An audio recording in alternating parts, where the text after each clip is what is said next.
Donc, ce qui est marqué dans la Gemara, et je ne sais plus comment il est marqué, Vaillou a des dans le schéma, on dit voici les choses que je t'ordonnerai aujourd'hui, tu vois. Ça veut dire Vaillou, donc la Gemara elle dit chaque jour pour toi, il faut que ça soit nouveau. Je sais pas, il y en a ceux qui ont des bonnes mémoires, tu vois, ça veut dire c'est un problème pour eux, mais comme tu vois, moi, c'est tous les jours, j'oublie ce que j'ai fait la veille, donc pour moi, c'est pas un problème pour que ça soit nouveau. Ok, voilà, tu dis. Obedin Azé Bifrat Aya Mahloket. Ça veut dire, donc, dans ce jugement-là, donc il y avait vraiment une discussion, donc encore une fois, toujours dans cette histoire-là du poil blanc, est-ce qu'il était avant la plaie ou après la plaie? On ne sait pas. S'il était avant, normalement c'est pur, s'il est après, c'est impur, et si on ne sait pas, c'est une discussion entre Hachem et la yeshiva d'en haut. Et voilà, et Rabat, le pauvre, il a été un peu comme il s'était vanté d'être le meilleur, donc il a été appelé là-bas pour, tu vois, pour décider. Ok, oui, je d'accord. Donc lui, donc maintenant le Maral, il va demander qu'est-ce que c'est que ça. Donc il dit au Médine, Azé, Ifrat Mahloket, et c'est justement dans cette loi de la lèpre qu'il y avait réellement une discussion donc entre Hachem a priori et la Yeshiva d'en haut.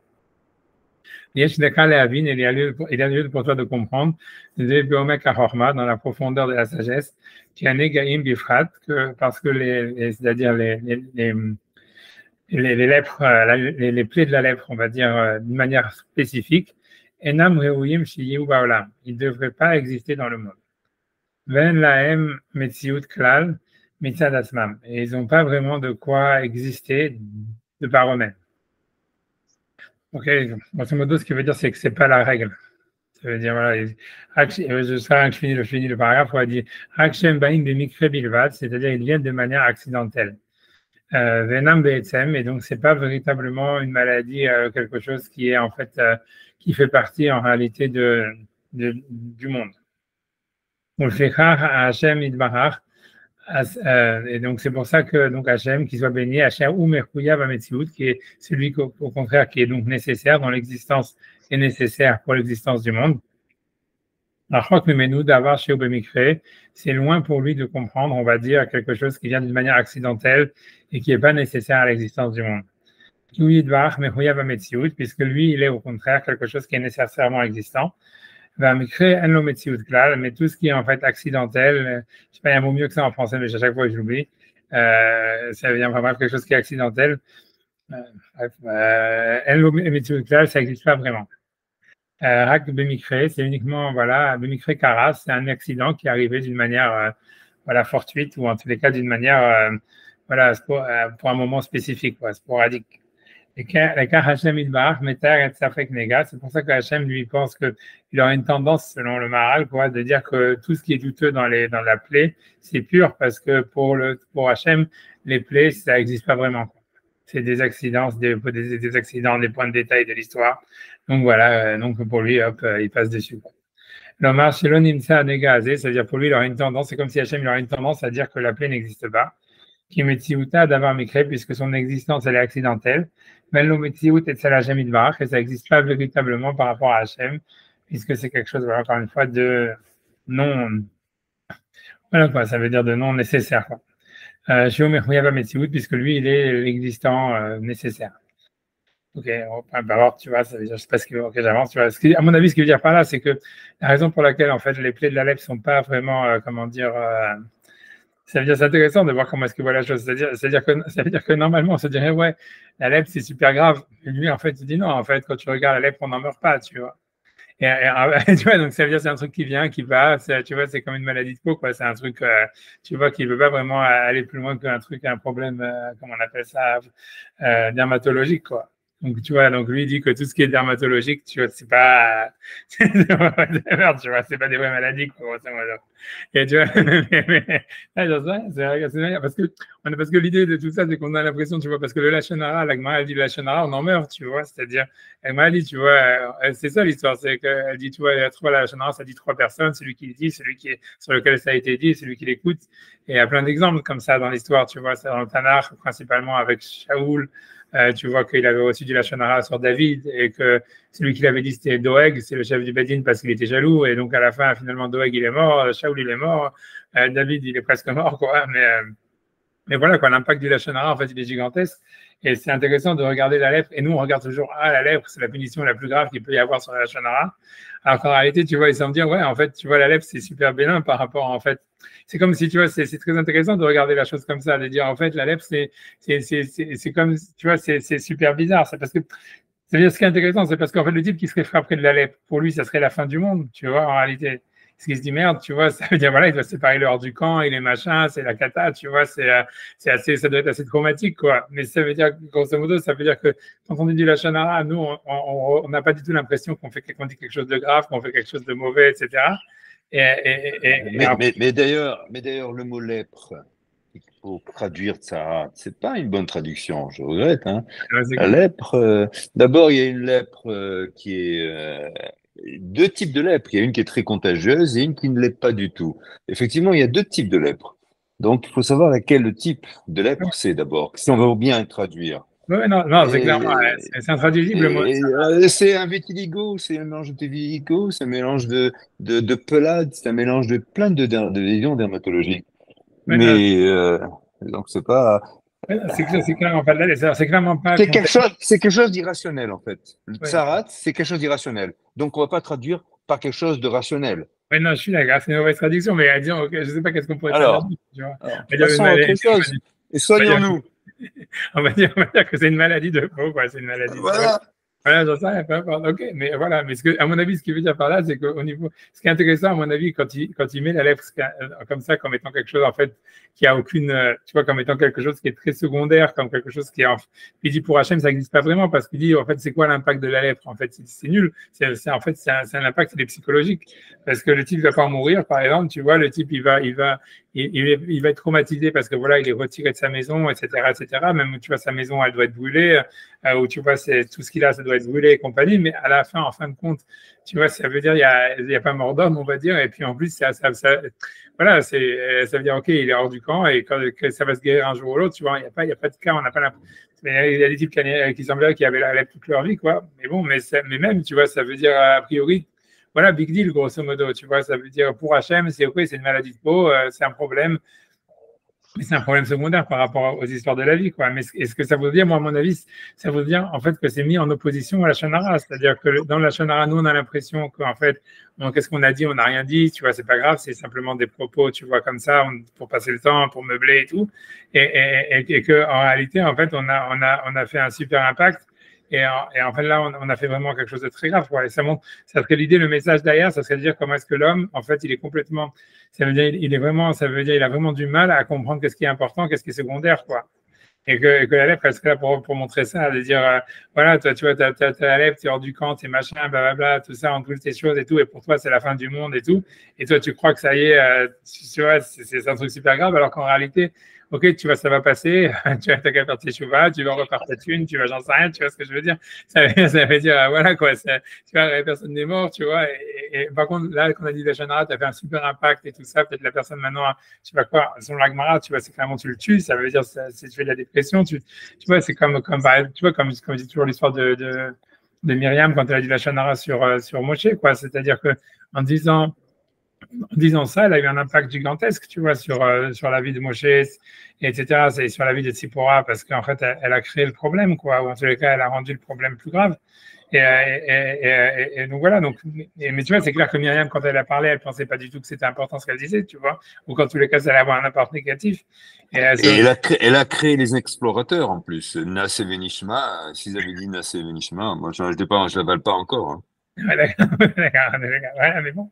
Mais voilà, comme dit les explorateurs, tout ça, quoi. Ça veut dire, en fait, les explorateurs, ils pensaient, bon, on fait quoi raconter des conneries, tu vois, c'est pas grave. Et tu vois, en fait, ça a eu un impact sur l'histoire jusqu'à aujourd'hui, quoi. Ça, ce que ça veut dire, l'homme, il réalise pas, en fait. Ça veut dire, il réalise pas. Il y a des choses super, super bénignes qu'il en fait tout un plat, et il y a des trucs super graves qu'il comprend pas qu'il y a quelque chose de super grave qui s'est passé, quoi. Et ça serait, en fait, tu vois, ce qu'on se dit, c'est le moral, ça serait que la truc de la lèvre, ça serait de montrer ça à l'homme, quoi.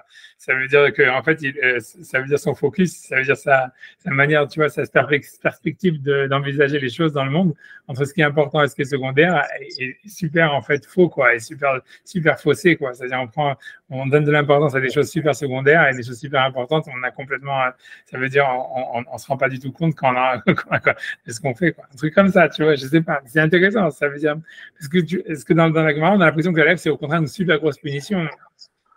Et tu vois, parce que la Gemara, quand elle dit les catégories de la Shonara, si jamais quelqu'un sur la Shonara, il a eu un impact, alors il y a une kapara c'est quelqu'un qui a dit du Lashon Hara et que ça n'a pas eu d'impact, alors on dit la kapara, elle vient par la Ketoret du Kohen Gadol à Yom Kippour. Si jamais quelqu'un il a dit du Lashon Hara et qu'il a dit en public, mais ça n'a pas eu d'impact, alors la kapara, elle venait par le fait que par les comment dire, clochettes, les clochettes. La clochette qu'il y a dans l'habit du Kohen Gadol. Et si jamais en fait il avait dit quelque chose mais que ça avait eu un impact, à ce moment-là, il recevait la lèvre. Tu vois, c'est-à-dire que la lèvre, c'est le truc le plus grave, tu vois, ça veut dire. Et ce que lui veut dire, tu vois, c'est pas évident que ça soit si grave que ça, en fait. Bref, en tout cas, lui, il dit ça. Et grosso modo, ce qui est super intéressant, c'est qu'il fait le Maharal, franchement, tu vois, là, tu peux donner une super grosse médaille, quoi, de faire de la psychologie de Dieu, tu vois. Ça veut dire, c'est pas mal, tu vois, de dire, tu vois, je veux dire, ah ouais, Dieu, il a une tendance à permettre dans les lèvres, parce que pour lui, ça n'existe pas vraiment, donc il dit ça, ouais, tu vois, comme ça n'existe pas, c'est permis, tu vois. C'est pas mal, je veux dire, tu vois, ouais, pas mal. Tu vois, je veux dire, je sais pas quoi. Ok. Tu vois, je sais pas, pour moi, je sais pas si aujourd'hui, tu vois, un arabe, il écrirait même, penserait, ou même pas un arabe, ou n'importe qui, tu vois, je veux dire, quelqu'un peut dire, ouais, peut-être, tu vois, Shalom, Dieu n'existe pas, ou un truc comme ça, mais dire, ok, Dieu existe, mais je vais faire sa psychanalyse, c'est quand même fort, tu vois. Tu vois. Je sais, mais c'est ce qu'il dit, tu vois. J'en sais rien, c'est pour ça, c'est pas mal, c'est pas mal.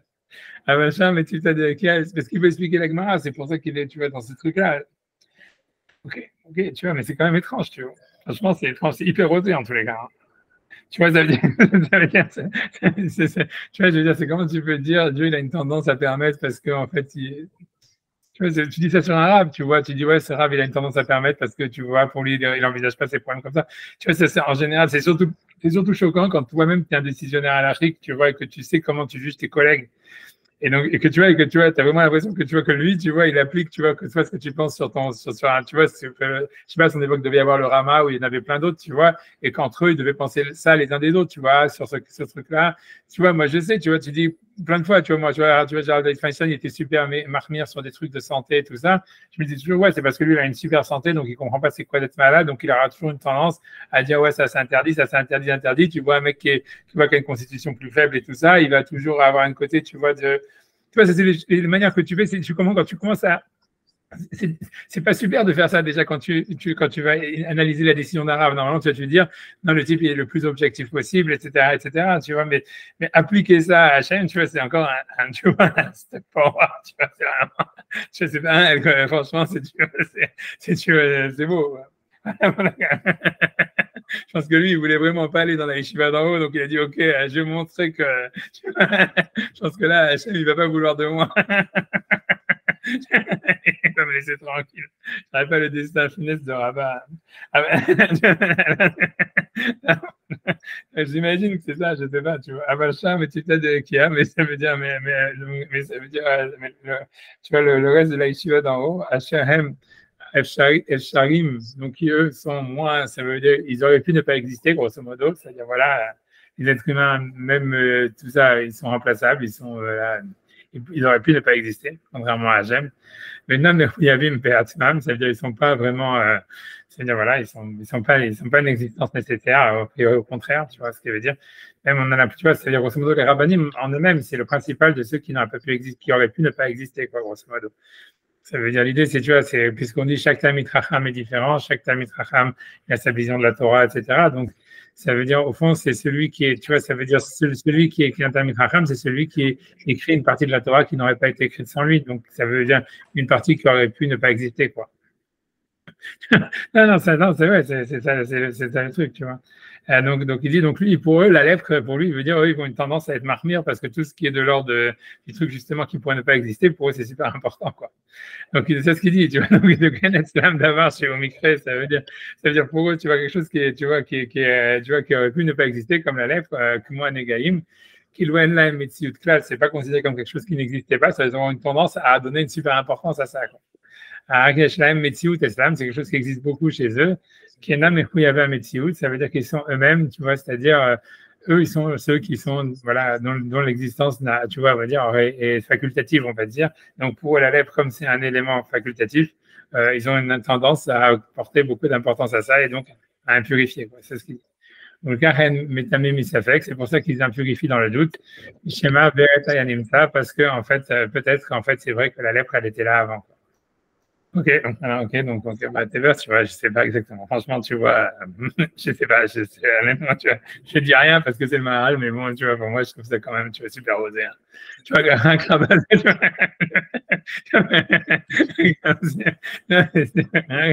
un crabat, donc c'est bon, qu'est-ce qu'il veut dire avec ça? Il dit un crabat chez Yachid Ben Gaïm, un rabat qui est en fait unique dans les Negaïm, ça veut dire que lui il dit qu'il est le meilleur, on va dire, donc j'en sais rien, donc voilà, il dit il est spécial. Yachid Baolot est spécial dans les lois des impurifications de la tente. Kevan Shou Yachid Benegaïm, donc comme lui il est le principal, ça veut dire a priori il est spécifique, spécialisé en Negaïm. Karov Beyoter, Otto Shou Yachid, ça veut dire voilà, donc lui comme il est spécialisé, donc lui en fait il est plus proche d'Hachem. Ça veut dire parce que veut dire que le spécialiste, en fait, lui, il est plus. Ça veut dire comme il veut être unique à tout prix, donc en fait, il va toujours essayer de minimiser les choses qui ne sont pas nécessaires. Tu vois, un truc comme ça, tu vois. C'est pensé un peu à comment il s'appelle, à Raoult, tu vois. Non,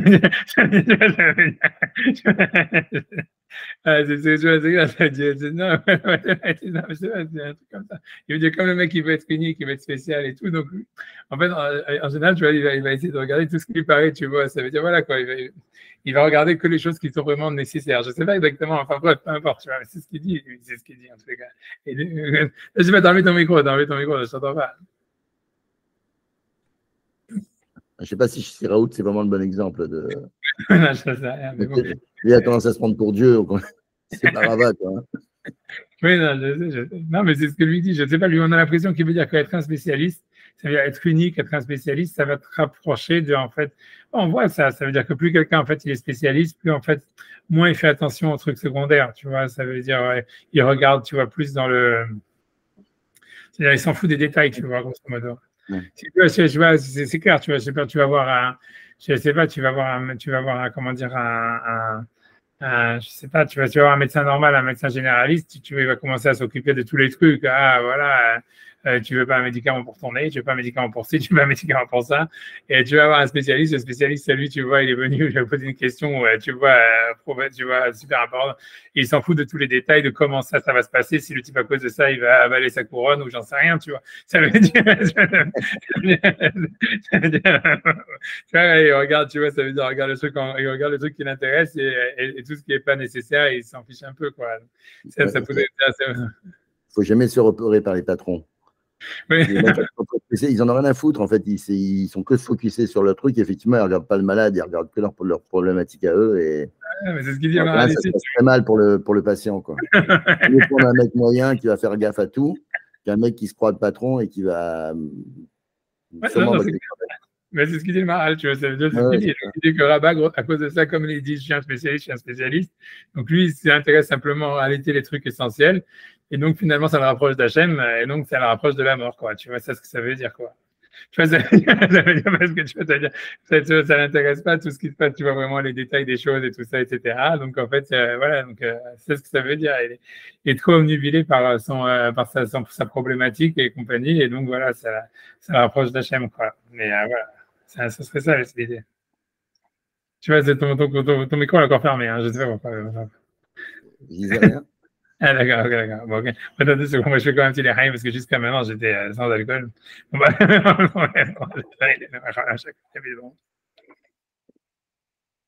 Voilà, en espérant que ça va m'assagir un peu. Tu vois, ok. Donc il dit Karob Beyoter, Oto Shuyakrit el Hachem Idbar, donc il est plus proche, celui qui est spécialiste d'Hachem. Et donc, voilà, c'est pour ça qu'Hachem, il a rappelé vers lui. Shion Bechouyav Ametsiout, parce que voilà, donc lui, il cherche les choses nécessaires. Grosso modo, ça veut dire ça, c'est quand tu cherches que les choses nécessaires et compagnie, et que les choses un peu secondaires et comment dire, qui ne sont pas nécessaires, elles ne t'intéressent pas, donc tu te rapproches de la mort, c'est ça ce que ça voudrait dire. Et Rabbah, en fait, on semblerait que lui, voilà, il est dans un terrain vague en train de méditer sur les lois de la lèpre. Tu vois, comme dans une manière, en voulant vraiment complètement s'immerger dans ce problème, et en perdant conscience, en fait, de toutes les choses secondaires qu'il y a autour de lui, en fait, il se rapproche de la mort. Ça serait ça l'idée derrière, tu vois, d'Hachem, etc. Mais d'Avarzé me voit les Harmelev, et donc cette chose-là, elle est éclaircie par ceux qui ont une intelligence du cœur, qui est Hachem Idvarach, Hachem qui bénit, Shiur Echad Legamre, qui est en fait uniquement, qui est unique. Ben Zulato, il n'y a personne d'autre que lui, ou Mechouya Bametsiout Legamre, donc il est une existence nécessaire complètement. Ou Mishéou Echad Bedavarma, et donc si quelqu'un c'est un spécialiste, on va dire voilà, spécialiste dans quelque chose, comme Rabbah, chez Yachid Ben Gaim Bilvad, qui était en fait le spécialiste du Negaïm uniquement. Yashlo Kirouv El Mechouya Bametsiout, donc il a une proximité aux existants nécessaires. Et donc voilà, et un éloignement des existants non nécessaires, quoi. Donc Araya Metaher, c'est faire Nega, et c'est pour ça qu'en fait il purifiait quand il y avait un doute sur la plaie, à savoir si le cheveu était avant ou après, qui a Negaim Amikriim, puisqu'en fait donc les plaies de, bon, on va pas traduire la lettre pour embêter personne, et je sais pas comment dire, cette maladie de peau qui s'appelle les Negaim, la tsarade, on va pas traduire, on va garder la tsarade, donc parce que les plaies de la tsarade, Amikriim, qui sont en fait voilà, tu vois, qui ne sont pas nécessaires. Ça veut dire que ce sont des choses qui n'ont pas un impact réel en réalité sur l'histoire. Donc pour Hachem, ça n'existe pas vraiment, puisque c'est des choses voilà, superflues, nécessaires, voilà, et aléatoires. Pour le cas, ça affecte Tahor, donc c'est pour ça qu'Hachem, il aurait une tendance que quand il y a un doute, de dire que c'est pur. Et donc c'est pour ça que Rabbah, son âme, elle est sortie dans la pureté. Dans le sens où, que, voilà, comme lui cherchait la pureté des choses du monde infini, voilà, et arrivé à la pureté, quoi. Et tu vois, ça veut dire, voilà, puisqu'en fait, le monde, ce que ça veut dire, c'est que le monde de la matière, c'est le monde impur par excellence, puisque tout est mélangé, quoi. Tout est mélangé, tout est secondaire, tout pourrait ne pas exister. Donc, en fait, si quelqu'un il cherche vraiment, il a une recherche de l'absolu, d'une connaissance absolue, d'une vérité absolue, en fait, il est condamné à mort, en réalité. C'est ça ce que ça veut dire. Qui baisait à Yalo, Dvekut Beyotea. Ouais. Il y a un truc bizarre parce qu'il dit que la plaie de Tsarat, c'est pas nécessaire, que c'est c'est micré. Et du coup, Rabbah, qui lui est unique, mais dans un domaine qui est pas unique, enfin qui est pas essentiel, il devient essentiel. J'arrive pas à. Ouais, non, ce que veut dire un peu truc comme ça, parce que lui, il cherche en fait, quand tu recherches. Tu vois, je ne sais pas si quelqu'un il se consacre dans une recherche absolue de quelque chose, même je ne sais pas, sur l'estomac des mouches, et je ne sais pas quoi, tu vois, donc c'est en fait, d'une certaine manière, tu vois, ça devient pour toi essentiel, quoi. C'est sûr, ça devient, tu vois, ça devient quelque chose, tu vois, ça devient quelque chose de nécessaire, et ça devient, tu vois, ça devient quelque chose d'absolu, d'une révélation divine, ou j'en sais rien, mais ça devient, tu vois, une connaissance absolue, qui est pour toi, tu vois, l'absolue réalité de la vie. Maintenant, tu vois, la question, c'est qu'on a l'impression, tu vois, ça veut dire, ce que ça voudrait dire derrière tout ça, ça veut dire, c'est ta raison de remarquer ça, ça veut dire, c'est comme si toute la connaissance scientifique, ça serait ça, tu vois, c'est quand quelqu'un cherche en fait de donner un sens absolu à quelque chose qui normalement n'a rien de nécessaire, tu vois. Et de donner, mais c'est ça, tu vois, c'est en ça que, tu vois, ça veut dire ça, ce que ça voudrait dire, mais en ça, en fait. Normalement, ça veut dire plutôt a priori, pas normalement. A priori, qui me semble, c'est ce qui n'est pas nécessaire. Quelque chose qui ne soit pas nécessaire. A priori, mais pas normalement, disons. A priori. Et dit que pour Dieu, c'est pas nécessaire. Déjà pour Dieu. Ouais, parce que ça voudrait dire que ça lui donne une éternité ou quelque chose comme ça, tu vois. Ça voudrait dire une fois que ça veut dire grosso modo, ça veut dire les Négaïm, en fait, ça veut dire grosso modo au niveau d'Hachem, tu vois, si on suit la psychanalyse du Maharal, quoi, Dieu qui a organisé, qui fait une psychanalyse de Hachem et sa famille, tu vois, mais ça veut dire, c'est grosso modo, on a l'impression qu'en fait, voilà, ce qui n'est pas nécessaire, ça n'existe pas vraiment. Maintenant, tu vois, grâce à la recherche, tu vois, d'un type comme Rabbah, tu vois, en fait, il va donner une sorte d'existence nécessaire au Négaïm.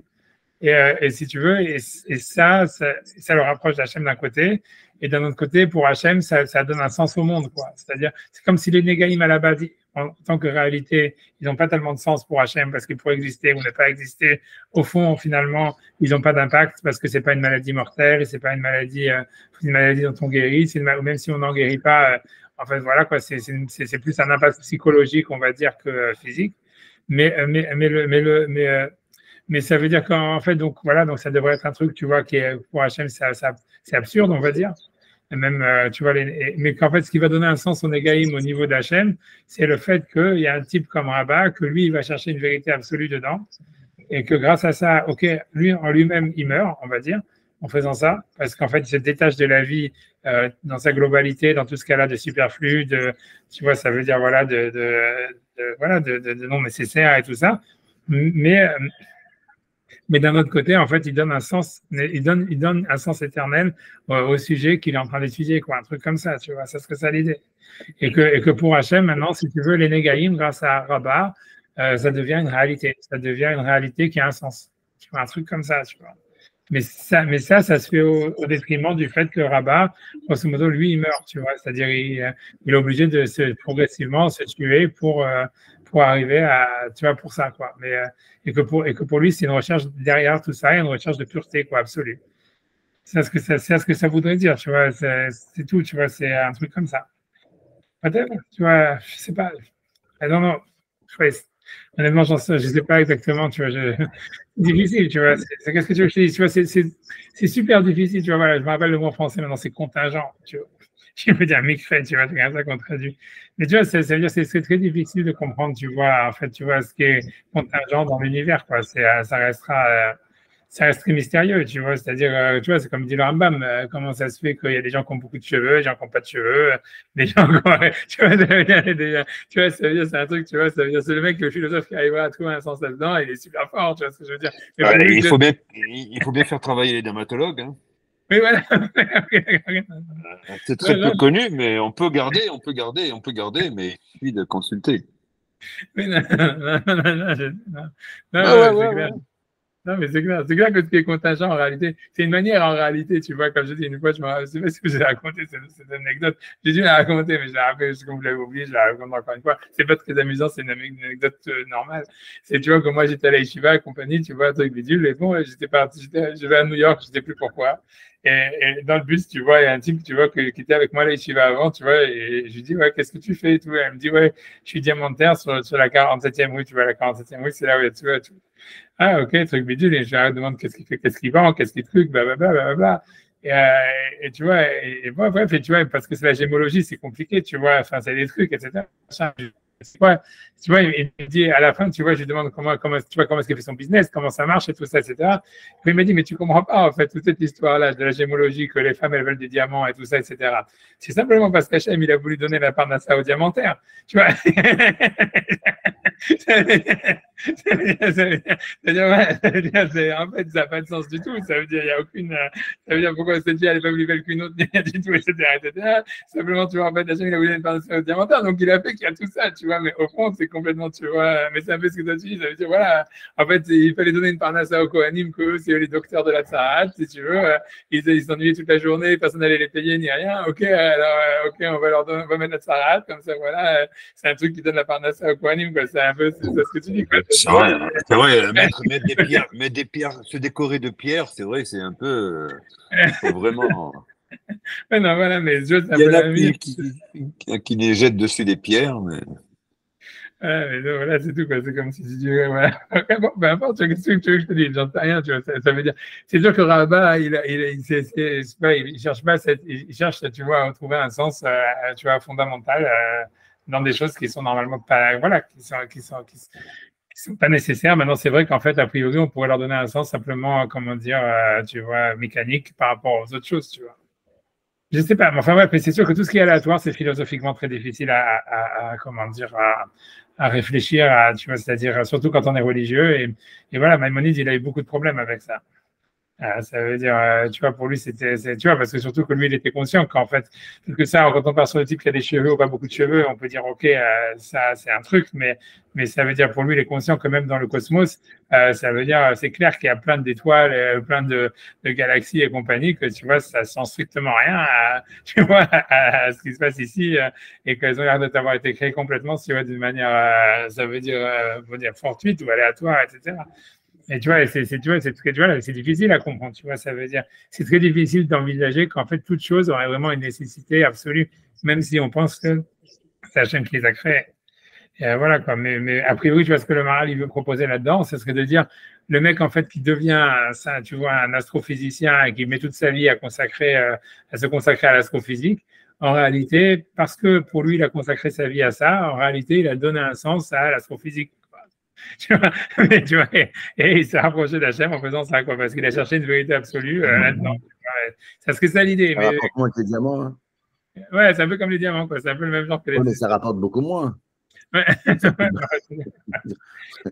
que chacun, les astrophysiciens que je connais ne sont pas très riches, quoi. Ouais, mais bon, mais ils sont chérissent d'autres choses. Chacun, il a besoin, chacun, tu vois, non, c'est tout, tu vois, c'est tout. Chacun a besoin de sa parnassa. Ça veut dire, pas tout le monde a besoin de la même chose. Comme tu dis, les femmes, ils ont besoin des diamants, et les femmes, ils ont besoin de je sais pas quoi. C'est la même chose. Ça veut dire tous les êtres humains, ils ont besoin de différentes choses que c'est pour eux, c'est leur parnassa. Tu vois, pour certaines personnes, tu vois, la parnassa, c'est d'avoir un sens, de trouver tu vois, de se spécialiser dans quelque chose et de vivre absolument autour de cette connaissance. Donc voilà, pour eux, c'est ça leur parnassa, quoi.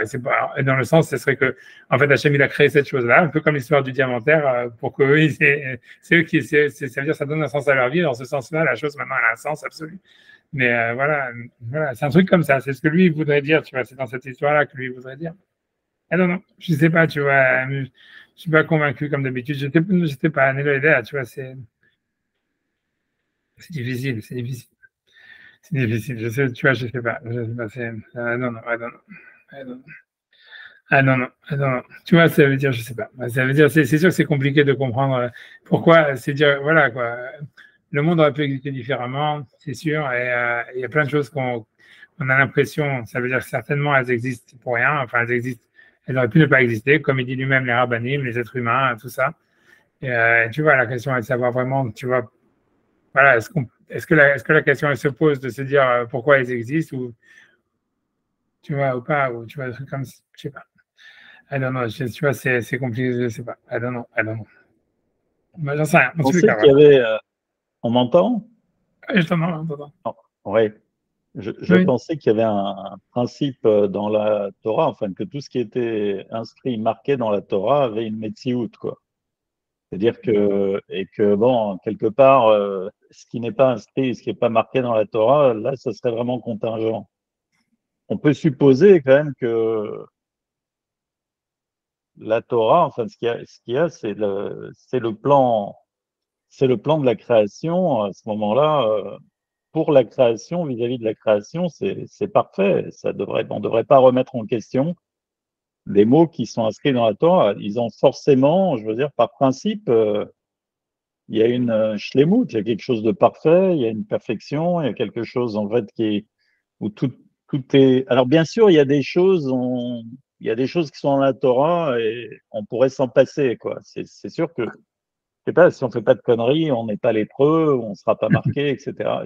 Certainement, mais il faut croire que la marche, on va dire, on a prévu cette possibilité. Donc à partir du moment où c'est quelque chose de prévu comme ça, je pense que ça fait partie d'une certaine perfection, quoi. Je pense pas qu'on puisse l'écarter comme ça d'un revers de main et dire.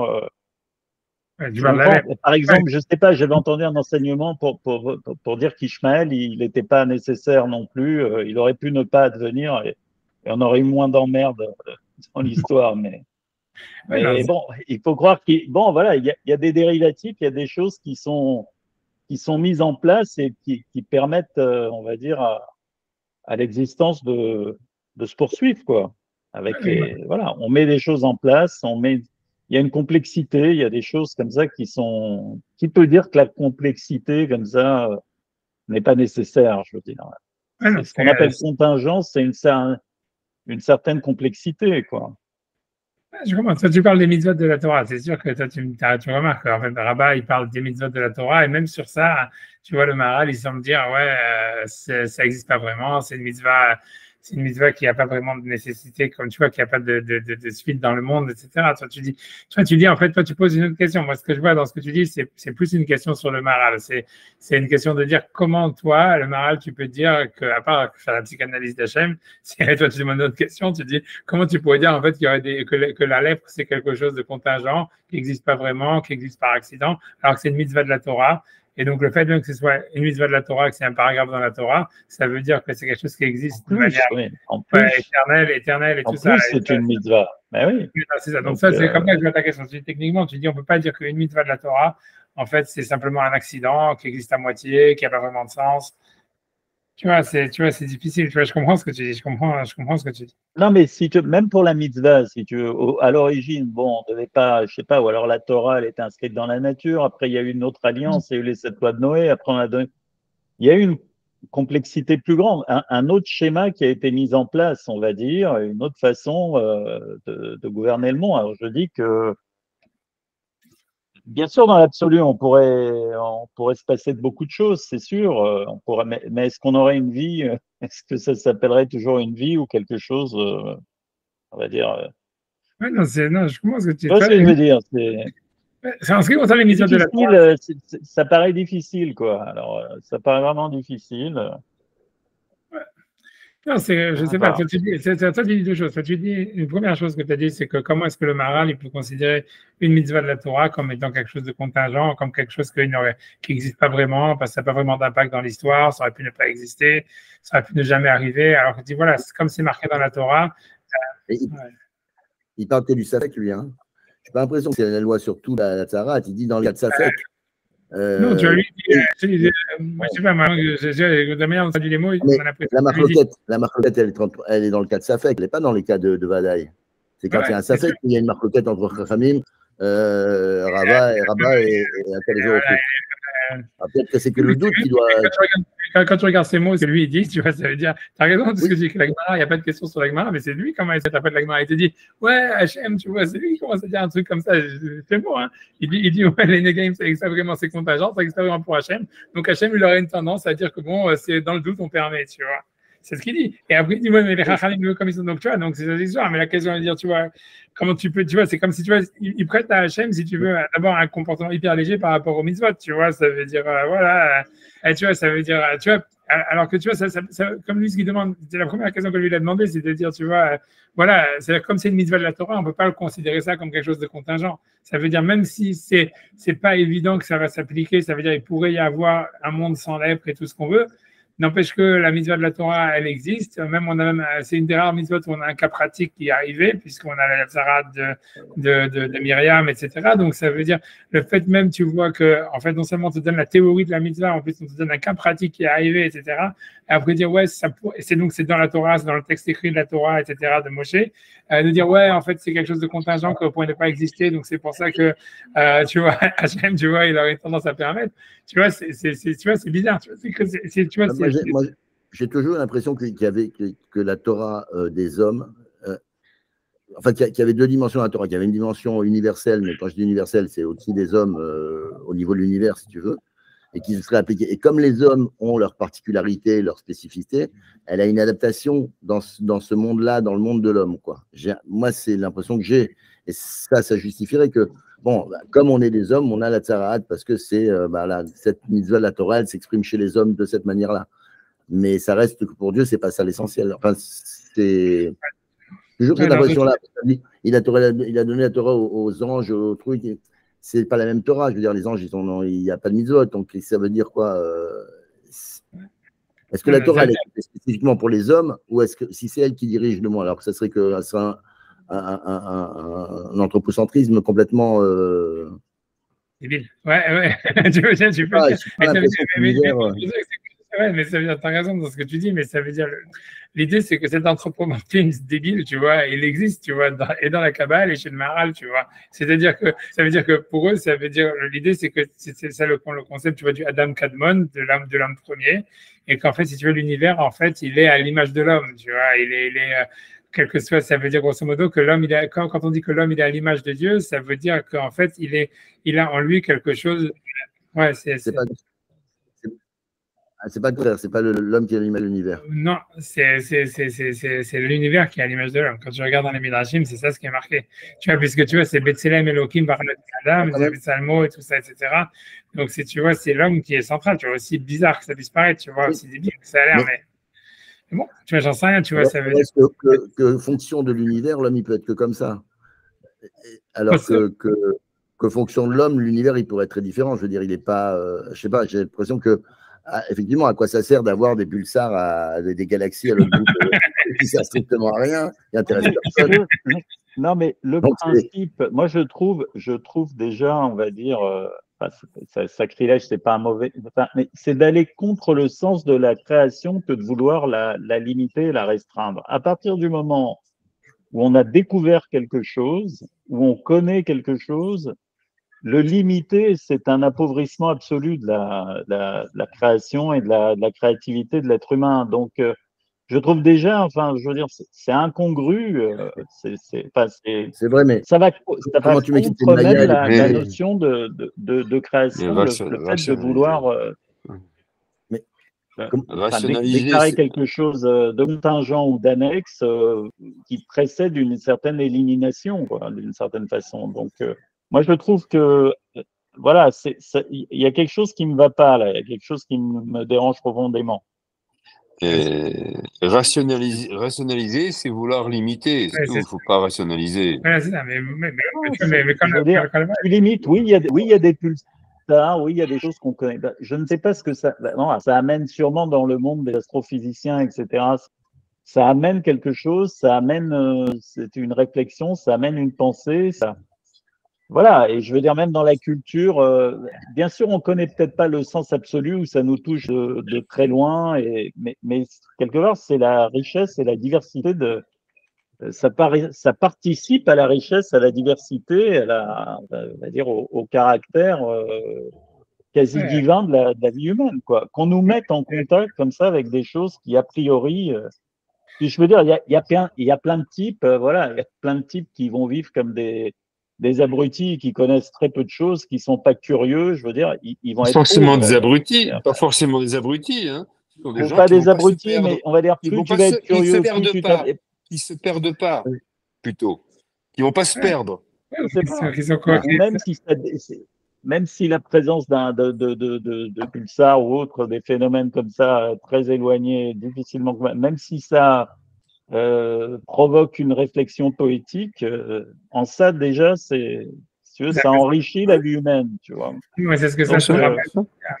Mais toi, en fait, la question l'autre question que si j'ai bien compris la question de Thierry, c'est de dire comment est-ce qu'au décal on pourrait considérer qu'il y a des choses qui sont considérées comme ça veut dire, voilà, qu'est-ce qui permet au Maharal de dire qu'il y a des choses qui sont en fait contingentes? Puisque lui-même, il dit ça, il dit, ouais, ça c'est contingent, et voilà. Et donc, Dieu il en est éloigné.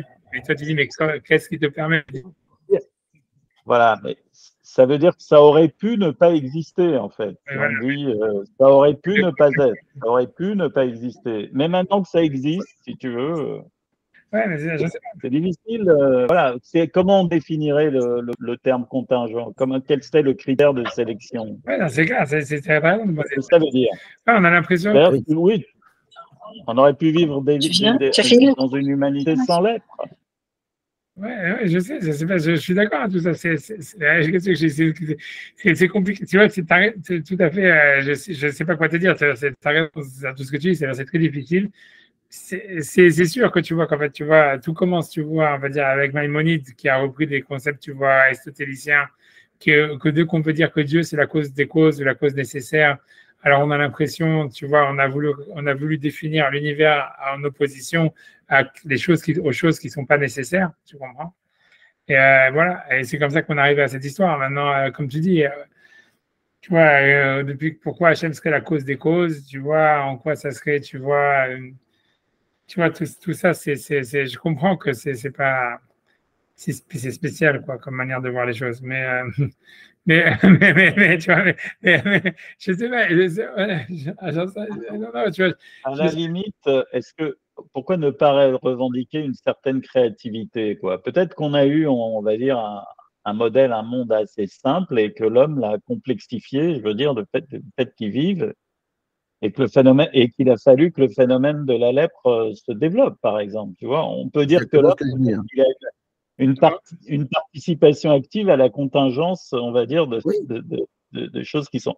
Mais quelque part, peut-être c'est très nécessaire pour lui parce que c'est la marque, on va dire, de son. C'est son existence, c'est ce qu'il dit, que lui dit que la famille La d'en haut. richesse de l'humanité, si tu veux. Ben voilà, c'est tout. Oui, je sais pas, ça me rappelle un midrash. Je veux dire, quand les premiers hommes, quand les néphilim sont apparus, etc., ils ont appris aux hommes à faire un tas de choses, à se maquiller, à s'embellir, à faire des trucs comme ça qui sont complètement. Bon, mais est-ce qu'aujourd'hui, on dirait que ces choses. Enfin, je veux dire, est-ce qu'on va revivre comme les hommes des cavernes? Est-ce que c'est vraiment intéressant de faire des trucs? Ou est-ce que, bon, on va ramener. Pourtant, c'est pas nécessaire. Je veux dire, toutes ces choses, tous ces artifices sont certainement pas nécessaires. Et tu vois, pour moi, c'est un peu ce que ça évoquerait, quoi. Non, t'as raison, dans ce sens-là, d'abord, ça, c'est pas ce que tu dis, l'histoire de ce qui ne serait pas nécessaire, c'est lié aux anges.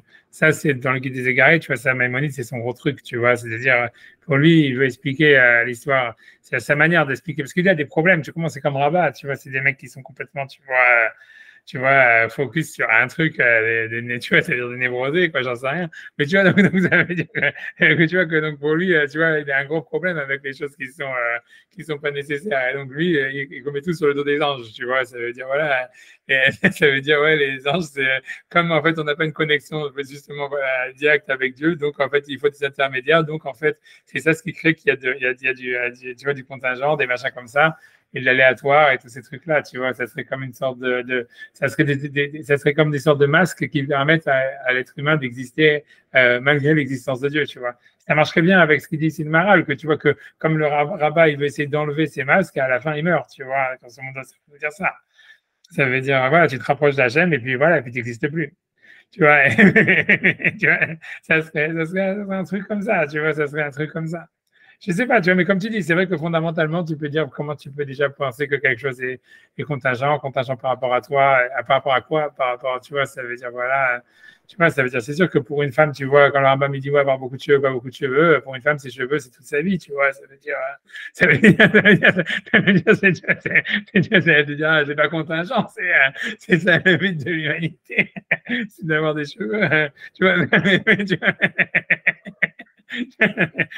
ça veut dire, mais c'est clair que tu vois que le Maharal, tu vois, lui-même, il était, tu vois, ça veut dire, ça veut dire, il est lui-même, on voit bien que c'est ça le sujet, en fait, qu'il veut toucher à travers ça. C'est, à mon avis, c'est vraiment l'idée du focus, tu vois, ça veut dire de l'idée de, c'est comme si on a l'impression que l'homme, il est obligé de donner, tu vois, justement, tu vois, de créer une sorte de hiérarchie d'importance entre les choses dans sa vie, dans sa manière de voir le monde, et qu'en fait, le problème, ça veut dire, et qu'on a l'impression que c'est ça l'enjeu de la Tsaraat, ça veut dire de la lèpre, c'est de dire, en fait, toi, tu vas avoir, l'être humain, il va avoir une tendance à donner de l'importance et à considérer des choses qui sont fondamentales, tu vois, fondamentales alors qu'elles ne le sont pas, tu vois, et au contraire, tu vois, en ce qui concerne la Shonara, des trucs comme ça, à des choses fondamentales, à les voir comme des choses très secondaires, tu vois, et ça serait, tu vois, on a l'impression que c'est ça le point qu'il veut toucher, en fait, dans cette histoire-là. Et que voilà, qu'après, il veut dire que par rapport à Hachem, tu vois, voilà, c'est un truc, c'est un truc comme ça, tu vois. Et que l'humain, ça serait celui qui serait capable de, tu vois, voilà, attends,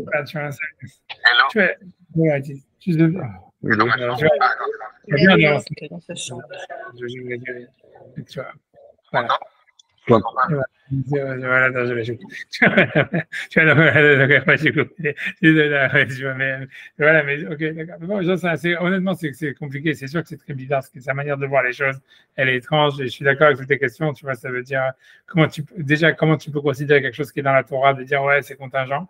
Ça, c'est déjà une question. Tu vois, même oublie l'histoire que la lèpre, ça soit une maladie de peau.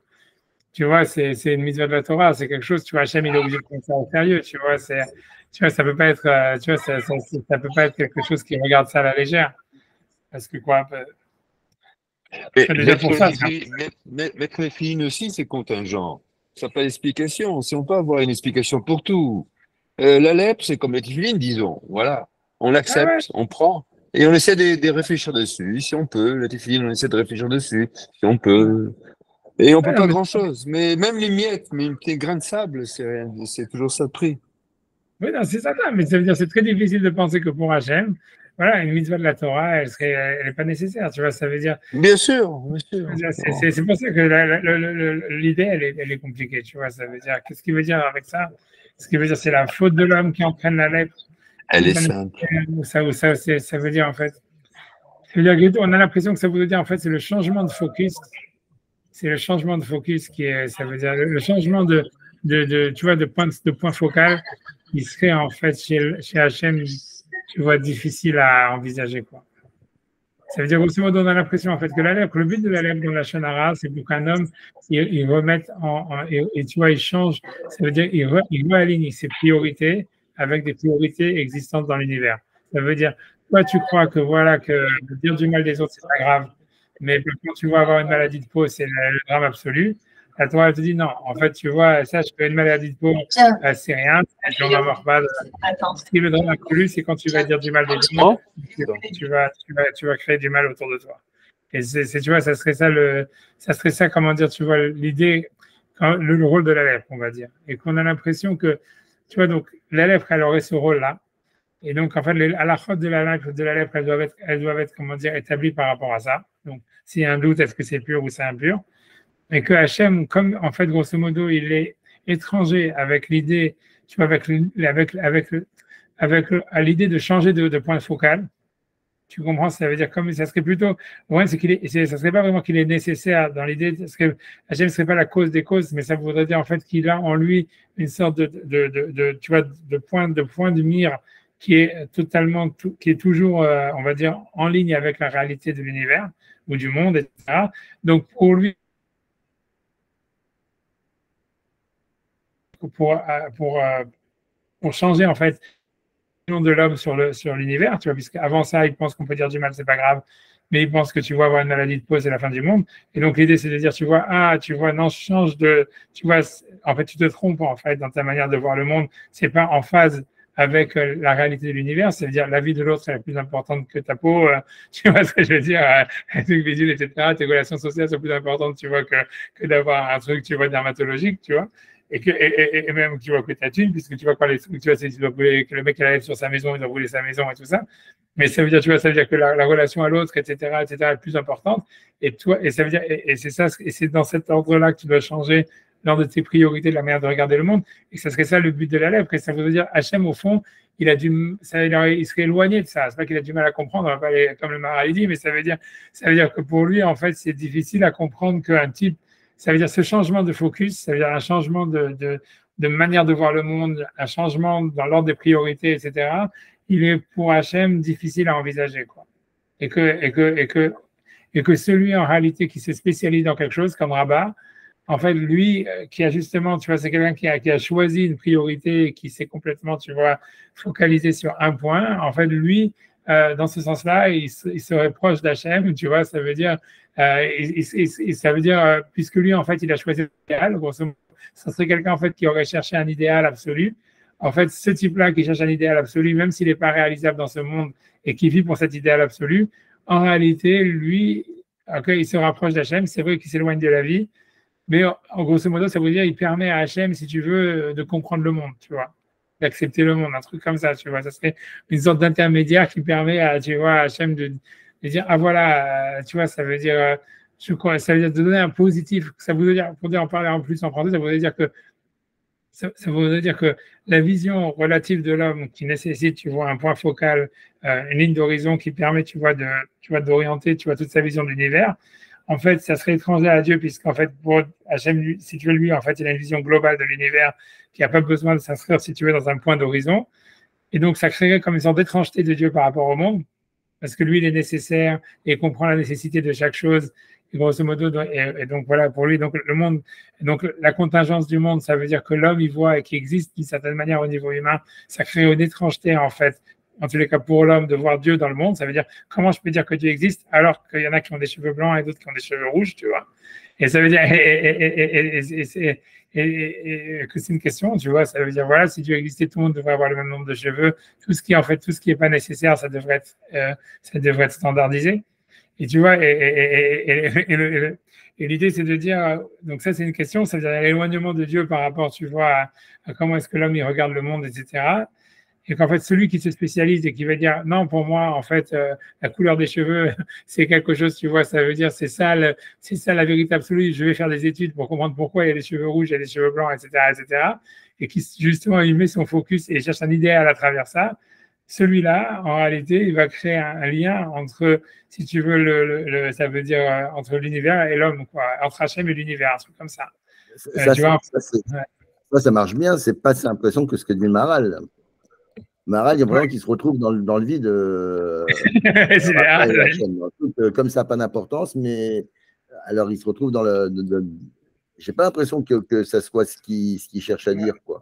Ouais, c'est difficile, mais c'est difficile.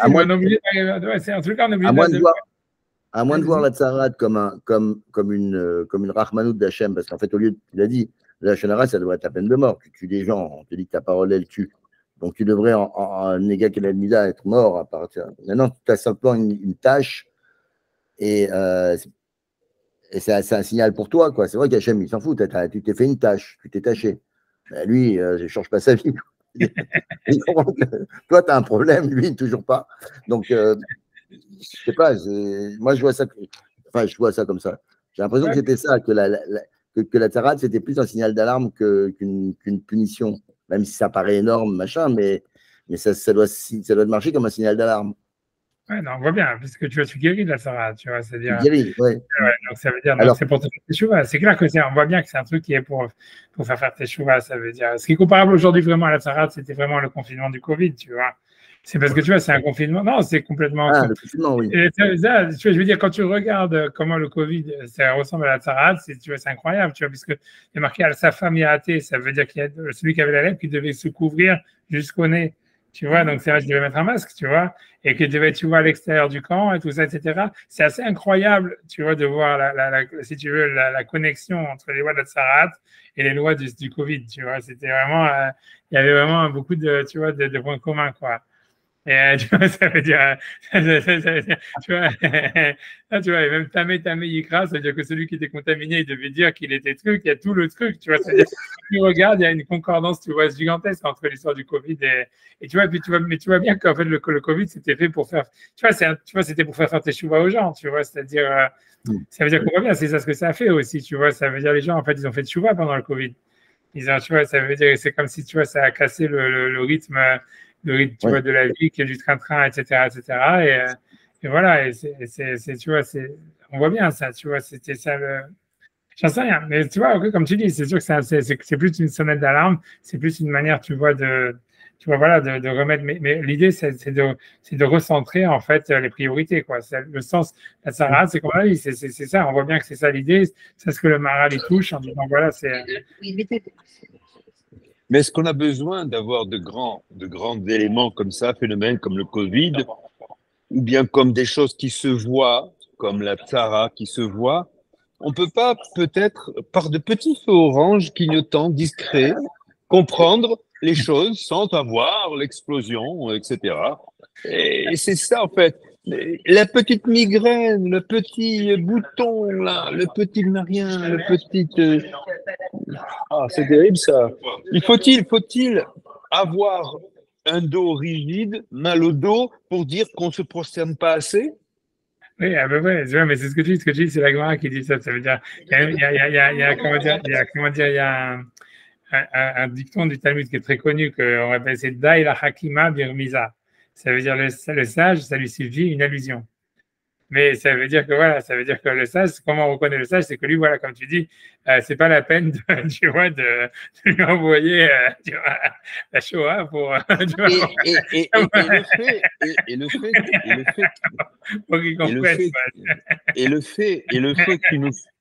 le fait qu'il nous faille des éléments aussi immenses que le Covid pour dire qu'on est des animaux, on est des ânes, on comprend rien, on voit rien. Et que ça nous montre le niveau. Oui, c'est sûr. Mais bon, qu'est-ce que je te dis? Ça veut dire aussi, ça veut dire qu'il y a aussi un espoir, tu vois, ça veut dire ça, ça veut dire. Non, c'est difficile, qu'est-ce que je sais pas. Un peu dur avec l'espèce humaine. Hein, ouais, non, exactement. un peu dur avec l'espèce humaine. Je ne pense pas qu'on est des animaux, je pense que c'est simplement, il y a des problèmes, ça veut dire, c'est tout vraiment un problème d'adaptation ça veut dire, c'est vraiment l'histoire, moi, à mon avis, tu vois, de ce qu'on parle de la science et conscience, tu vois, c'est vraiment ça, tu vois, cette histoire, c'est vraiment ça le problème. C'est que l'homme, je pense pas qu'il est mauvais en soi ni rien du tout. Au contraire, honnêtement, hein, mais on voit bien que non, tu vois, mais il a un bon fond. Mais c'est-à-dire qu'en fait, le problème, c'est que ça veut dire sa science, tu vois, elle le dépasse. Et en fait, il a une grande difficulté à chaque fois à s'adapter, tu vois, ça veut dire en tant qu'être vivant, en tant que conscience par rapport à sa science, tu vois. Et c'est ça ce qui crée si tu veux, tu vois bien, toute la Deuxième Guerre mondiale, elle est venue parce que, en fait, il y avait eu le début de l'ère, ça veut dire, c'est l'ère comment dire, du mécanisme, comme je voulais commencer à s'appelle, industriel, qui a été très difficile, en fait, pour vivre pour les hommes. Et à chaque fois qu'il y a une avancée technologique, en réalité, l'homme, il a beaucoup de mal à s'adapter, tu vois, et ça crée des crises, tu vois. Et c'est pour ça que, en fait, voilà, maintenant, maintenant, tu crées le monde virtuel, tous ces trucs-là, les nouvelles avancées, tu vois, la procréation assistée, tous ces machins-là, en fait, ça crée que, tu vois, ça crée un nouveau paysage pour l'homme moral, etc. Et même s'il veut le bien et tout ce que tu veux, le temps que tu vois qu'il commence à, tu vois, c'est comme dans le business, tu vois, quand on est des gros business, ils sont déjà morts avant d'avoir compris quel problème, tu vois, ça veut dire, parce que voilà, c'est pour ça que si on arrive, c'est déjà, le temps que tu reçois le feedback, que tu fasses l'analyse et tout ça, c'est déjà trop tard, tu vois, mais c'est à peu près ce qui se passe malheureusement avec l'homme et la science, tu vois, c'est que le temps que le type il se rende compte qu'il y a un problème, etc., ça y est, il est déjà transitionné. Mais ça veut dire, voilà, quoi. Tu vois, c'est ça le problème, quoi. Tu vois, c'est ça. Et je pense que c'est ça le problème des crises, tu vois. Ça veut dire qu'à la fin, donc l'homme, il a besoin d'avoir des crises. Tu vois, c'est sûr que c'est bien qu'il y ait le Covid qui est arrivé, tous ces machins-là, parce que en tout cas, c'est une opportunité qu'Hachem il a donnée pour que l'homme, en fait, il échappe à une autre Shoah, quoi, à une autre guerre mondiale, tu vois. Est-ce que ça va arriver? Oui. Est-ce que ça a été suffisant ou pas? Non. Oui ou non, on n'en sait rien, tu vois. C'est l'avenir qui le dira. Mais ça veut dire qu'on voit bien que c'est ça le problème. L'homme, il est bon, sauf que son intelligence, elle le dépasse, tu vois. C'est pas son intelligence, c'est tout. Tu vois, le début du Maharal, quand il parle, je sais pas, c'est pas aussi dans la gloire d'Israël, quand il parle d'Israël, il dit comment ça se fait qu'on dit que les Juifs, c'est le peuple élu, alors que c'est le peuple le plus pourri, tu vois, qui fait le plus de conneries et tout ça, etc. Et il dit, ouais, mais il ramène la Gemara qui dit, oui, les Talmud de Chachamim, c'est les gens les plus pourris et tout. Tu vois, Kaola Gadol, Mechavero, Itzro Gadol, Emeno et tout ça. Mais il explique le truc, ça, c'est parce que le type, il n'est pas au niveau de sa connaissance, il n'est pas au niveau de son intelligence. Donc, il dit, les Juifs, ils ont un don de prophétie en eux. Et en fait, mais ils ne sont pas du tout au niveau de le gérer, tu vois. Et donc, ça fait que quand ils font des conneries, tu vois, ils font des conneries 10 fois pire que les autres, tu vois, parce que, tu vois, c'est ça, mais c'est ce que ça veut dire. Si tu veux ça, tu peux le mettre ça ce que tu vois, ce que le Maharal, il met sur les Juifs au niveau du rapport à la prophétie ou à la divinité, en fait, tu vois, tu peux le mettre pour tout le genre humain avec la science, tu vois. C'est ça le problème, c'est qu'à chaque fois que la science, elle avance, en fait, il faut que l'homme, il arrive à adapter tout le reste. Et en général, il y a toujours un temps de retard, quoi. Après, le problème, c'est que, tu vois, plus la science elle avance, etc., plus le temps de retard, il peut être fatal, quoi.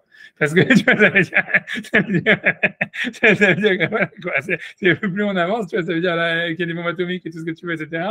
Si jamais, tu vois, ça veut dire maintenant, ça veut dire si on a un temps de retard par rapport à l'adaptation, par rapport aux technologies qu'on invente et qu'on a, qui sont de plus en plus, en fait, qui ont un pouvoir de plus en plus grand et de plus en plus dangereux, en réalité, ça veut dire si on n'est pas à la hauteur, en fait, voilà, quoi, ça veut dire on a de moins en moins de jeux. Tu vois, avant, c'était pas grave si jamais tu faisais, tu vois, t'étais pas au niveau. Au pire des cas, tu vois, ce qui t'est arrivé, c'est une deuxième guerre mondiale, tu vois. Enfin, que tu peux dire big deal, tu vois. Maintenant, c'est clair que. Tu donnais toi-même l'exemple du Midrash d'Adam à qui on a donné le pouvoir de faire du feu et pour dire justement que il avait la capacité, chaque fois que l'homme fait une découverte, il a la capacité de gérer, on va dire, cette découverte quelque part. Il a en lui les ressources pour pouvoir le maîtriser. Oui, mais le Wahai Makadosh, il dit ça. C'est ce que je dis, c'est ça. Mais tu vois, il disait après la Renaissance, tu vois, le Wahai Makadosh, il n'avait pas vu la Deuxième Guerre mondiale, il n'a pas vu. Tu vois, c'est-à-dire le problème, c'est ça, c'est super optimiste ce qu'il dit, tu vois. Et moi, j'adore dire cette Torah parce que tu vois, ça fait plaisir, tu vois. Mais à la fin, tu vois, est-ce que c'est réaliste? T'espères, c'est tout. Tu le sauras si Poutine il a appuyé sur le bouton ou pas. Tu vois.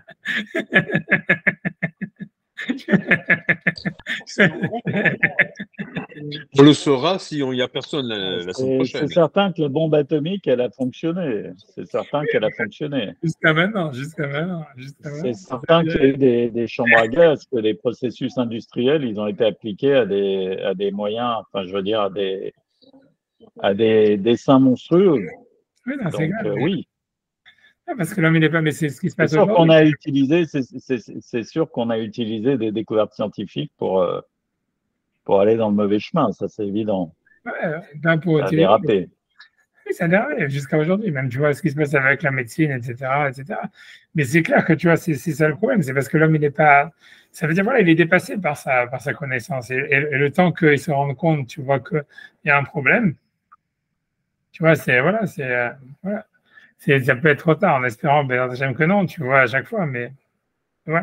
Bon, bref, en tous les cas, pour je ne sais pas comment est-ce qu'on a dépassé, on est passé de là à là, je sais pas, parce qu'il a dit oui, parce que c'est Sylvain qui avait demandé la question en disant, voilà, est-ce que tu vois pourquoi est-ce qu'on a besoin de tellement de trucs, mais bon, voilà, mais l'homme est un animal, je pense pas que l'homme est un animal, mais en tous les cas, bon, ouais, en tous les cas, pour revenir à notre histoire de... Il faut toujours un coupable, c'est ça, il faut toujours un coupable. Ah, c'est vrai. Ok, bon, ouais, ok, on étudie, on avance. Ok, en tous les cas, je sais pas, donc en tous les cas, bref, en tous les cas, le Maharal, il dit ces trucs-là, peu importe ce qu'il dit. On a l'impression, moi, ce que j'aurais dit, c'est ça, c'est ce qui veut dire que l'idée, moi, ce que je retiens de ça, c'est vrai que c'est pas ce qui est marqué, c'est sûr que c'est vachement une extrapolation, je suis d'accord avec ça, mais disons, c'est parce que sinon, l'expliquer d'une manière littérale, c'est vraiment très difficile, tu vois, comme on a vu, quoi, tu vois, c'est faire la psychanalyse d'Hachem, tu vois, déjà, qu'est-ce qui te permet de savoir qu'est-ce qui est contingent, qu'est-ce qui est nécessaire, tous ces trucs-là, tu vois, donc en réalité, la manière, tu vois, de répondre, de donner un sens à ce que le Maharal veut dire, c'est de prendre, tu vois, de monter sur ses épaules, quoi, c'est de dire, voilà, en fait, non, ce que lui veut dire, c'est justement que l'être, c'est ce qui permet de changer la vision de ce qu'on a nous-mêmes en tant qu'être humain, de ce qui est nécessaire et ce qui est contingent. Et comme Hachem, lui, en fait, il est, comment dire, étranger à ce mouvement, puisque pour lui, il a toujours, si tu veux, un focus qui est absolument ajusté. Donc, en fait, il aurait une tendance à penser que la lettre, c'est quelque chose qui est inexistant, quoi. Donc, tu vas considérer tu vois, de quelque chose qui est non nécessaire, évidemment, et presque, tu vois, inexistant à son niveau. Il aurait une difficulté, si tu veux, à envisager l'existence même de cette histoire de changement de focus, tu vois, de changement tu vois, de point focal dans la manière d'envisager sa vie ou d'envisager ce qui est nécessaire ou pas nécessaire, etc. Et que donc, en fait, le spécialiste, ça veut dire rabbin, qui va consacrer sa vie justement à un idéal absolu, lui, sur un point, en réalité, en faisant abstraction de tout le reste, lui, il va aider en fait Hachem, si tu veux, à avoir une connexion avec l'univers, à trouver, tu vois, à trouver un sens, même on va dire, tu vois, à cette relative, à cette histoire du focus, quoi, de ce qui est essentiel et secondaire, de ce qui est nécessaire, ce qui ne l'est pas. Il va créer un lien avec du divin, avec ça. Et ça voudrait dire, grosso modo, tu vois que, en fait, tu vois, comme il dit Maïmonide, grosso modo, ça veut dire que il y a une question sur l'existence de Dieu, c'est comment ça se fait qu'il y a des gens qui ont beaucoup de cheveux et d'autres qui n'ont pas beaucoup de cheveux, comment ça se fait que des choses qui ne sont pas nécessaires, tu vois, elles existent. Et ça, c'est une question sur l'existence de Dieu, puisque si le monde, il a un sens, tout devrait avoir un sens. Ça serait ça la question, tu vois, et que, en fait, l'idée, ça serait de dire, comme vous avez voulu répondre, en disant, voilà, c'est Rabat en faisant le centre de sa vie quelque chose qui, a priori, aurait pu ne pas exister. En fait, il fait que la chose, maintenant, elle devient assez nécessaire parce que pour lui, c'était devenu une nécessité. Et c'est en tant que c'est l'être humain comme Rabat qui rend la chose nécessaire et qui nous donne un sens au niveau de Dieu. Tu vois, c'est comme ça.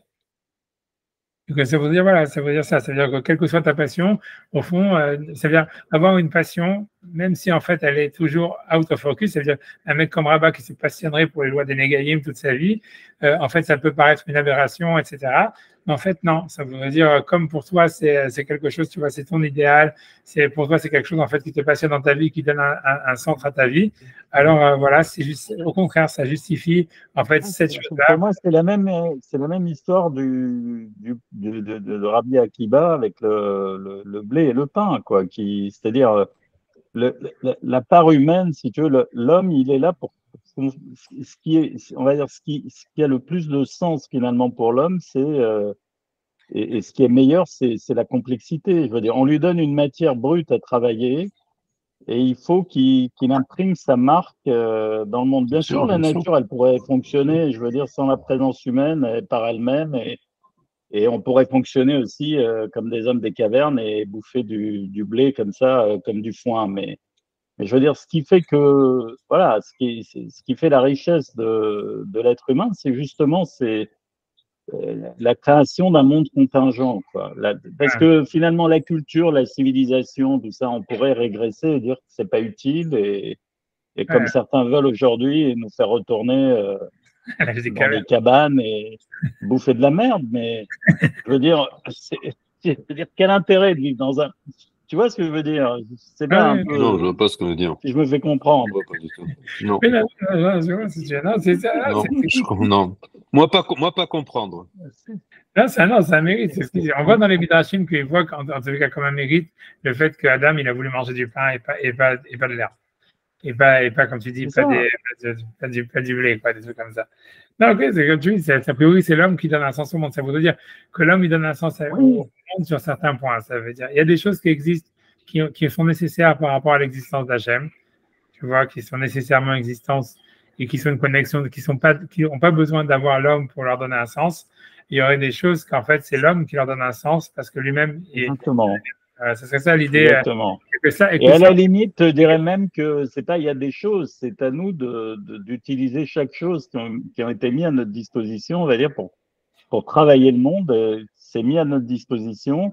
Et même des choses qui, a priori, où on pense ne pas avoir de possibilité d'améliorer ou de travailler sur cette chose, potentiellement, je pense en potentiel, ça doit être possible, quoi. Non, je comprends ce que tu veux dire. Tu vois, ça veut dire, c'est ça, comme tu dis, c'est ça. Mais ce que je veux dire, à part ça, je voulais simplement ajouter, parce que comme lui, il est en train d'expliquer l'histoire de Netzach, que pour lui, Netzach, c'est l'idée, c'est les enfants qui gagnent sur les parents. Et tu vois, ça veut dire ça. Ça veut dire, en fait, c'est vrai que, tu vois, Hachem, il a créé le monde, etc. Le truc, il devrait être absurde au niveau d'Hachem ou pas vraiment nécessaire. Mais l'homme, il lui donne un sens et finalement, ça devient éternel, tu vois, puisque Netzach, ça veut dire aussi l'éternel. Donc, c'est la victoire, tu vois, de celui qui reçoit sur celui qui donne et qui lui donne un sens éternel, quoi, grosso modo. Rabba, il donne un sens éternel au Negaïm devant Hachem parce que lui-même, ça veut dire, pour lui, il s'est consacré à ça. Et pour lui, il a vu comme la passion de sa vie, comme quelque chose, tu vois, une recherche absolue à l'intérieur de ça. Et ça serait, tu vois, quelque chose qui deviendrait maintenant quelque chose de véridique, tu vois, de vrai, de nécessaire, même aux yeux d'Hachem, même si à la base, ce n'était pas, quoi. Ça serait ça l'idée, tu vois, ça voudrait dire ça. C'est ça l'idée. Ou alors que pour bien comprendre quelque chose, il faut prendre la distance, quoi. Rabat, il a bien compris parce qu'il a réussi à s'éloigner, un peu comme Hachem. C'est-à-dire que lui, il avait un focus. Et il est sorti parce que les Chachamim, ils ont le nez dedans. Ils s'aperçoivent plus de ce qui se passe. Lui, il prend le recul, ce qui fait que ça lui donne la capacité de mieux embrasser le problème. Et... Tu veux dire ça, c'est un plus grand chidouche encore, tu vois. Parce que toi, tu veux dire, ce que tu vois, ce que tu veux dire, je comprends ça, ce que tu dis, c'était vrai, honnêtement, ce que tu dis, c'est vrai, ça veut dire, mais c'est un plus grand chidouche, ça veut dire, grosso modo, c'est un plus grand chidouche, tu vois, ça veut dire, toi, tu veux dire un truc, tu veux dire comme ça, tu veux dire, comment est-ce que Rabat, en fait, lui, il peut trouver c'est quoi la vraie loi dans les Négaïm, c'est parce que d'une certaine manière, il en a rien à foutre, un peu comme Hachem, pour qui il en a rien à foutre, tu vois ce que ça veut dire. Et que si tu prends ça, c'est un peu le contraire de ce que moi je dis, ça veut dire, si tu prends le truc trop au sérieux, alors en fait, tu vois, tu vas pas... c'est nécessaire, c'est-à-dire que si tu veux vraiment embrasser un problème, il faut s'en éloigner, enfin, il faut prendre de la hauteur. Si tu restes dedans, tu ne trouveras jamais la solution. La seule façon de trouver la solution à un problème, c'est de sortir du problème. Ouais, et toi, tu veux dire, en fait, Hachem, d'une certaine manière, il est dégagé, quoi. C'est-à-dire, Hachem, il est dégagé des problèmes, c'est pour ça qu'il se tout. Oui, c'est pas comme l'histoire du serpent. Le serpent, là, en question, qu'il est le remède. À la fois, le remède, il faut jeter un coup d'œil vers lui pour être guéri, alors que c'est lui qui est la source de nos mal, de nos maux. Et dans nos notions d'Israël, donc sur Chouka. Donc Chouka, on est bon. La paracha, et donc encore plus. Donc on est guéri. Le serpent nous donne le venin et il faut regarder vers le serpent comme de Moshe qu'il a mis sur un bâton pour guérir et voir le serpent pour être guéri. Alors c'est lui qui nous a. Donc on utilise le mal. Il faut transformer et l'utiliser, il ne faut pas le rejeter, il ne faut pas, enfin, limite, Ah, Bon, je sais pas. Je comprends votre discussion, c'est super intéressant ce que vous dites. Ça veut dire, pour reprendre l'idée de Thierry, si tu veux, pour Rabat, je pense effectivement que pour s'en détacher, il faut arriver à faire le tour de la question, comme pour tout d'ailleurs, si tu veux. Donc, si tu veux, plus tu es. Donc, bon, ça l'a certainement obsédé. Bien sûr. Ça veut pas dire, on se détache pas d'une chose comme ça, si tu veux. On s'en détache pas comme ça. Il faut d'abord plonger là-dedans, être focus, comme tu dis, beaucoup là travailler pour pouvoir réellement s'en détacher. Sinon, c'est que t'es pas concerné, si tu veux. Pour te détacher d'une chose, faut d'abord y avoir été attaché. Non, je ne parle pas de détachement, il faut s'y intéresser, c'est clair.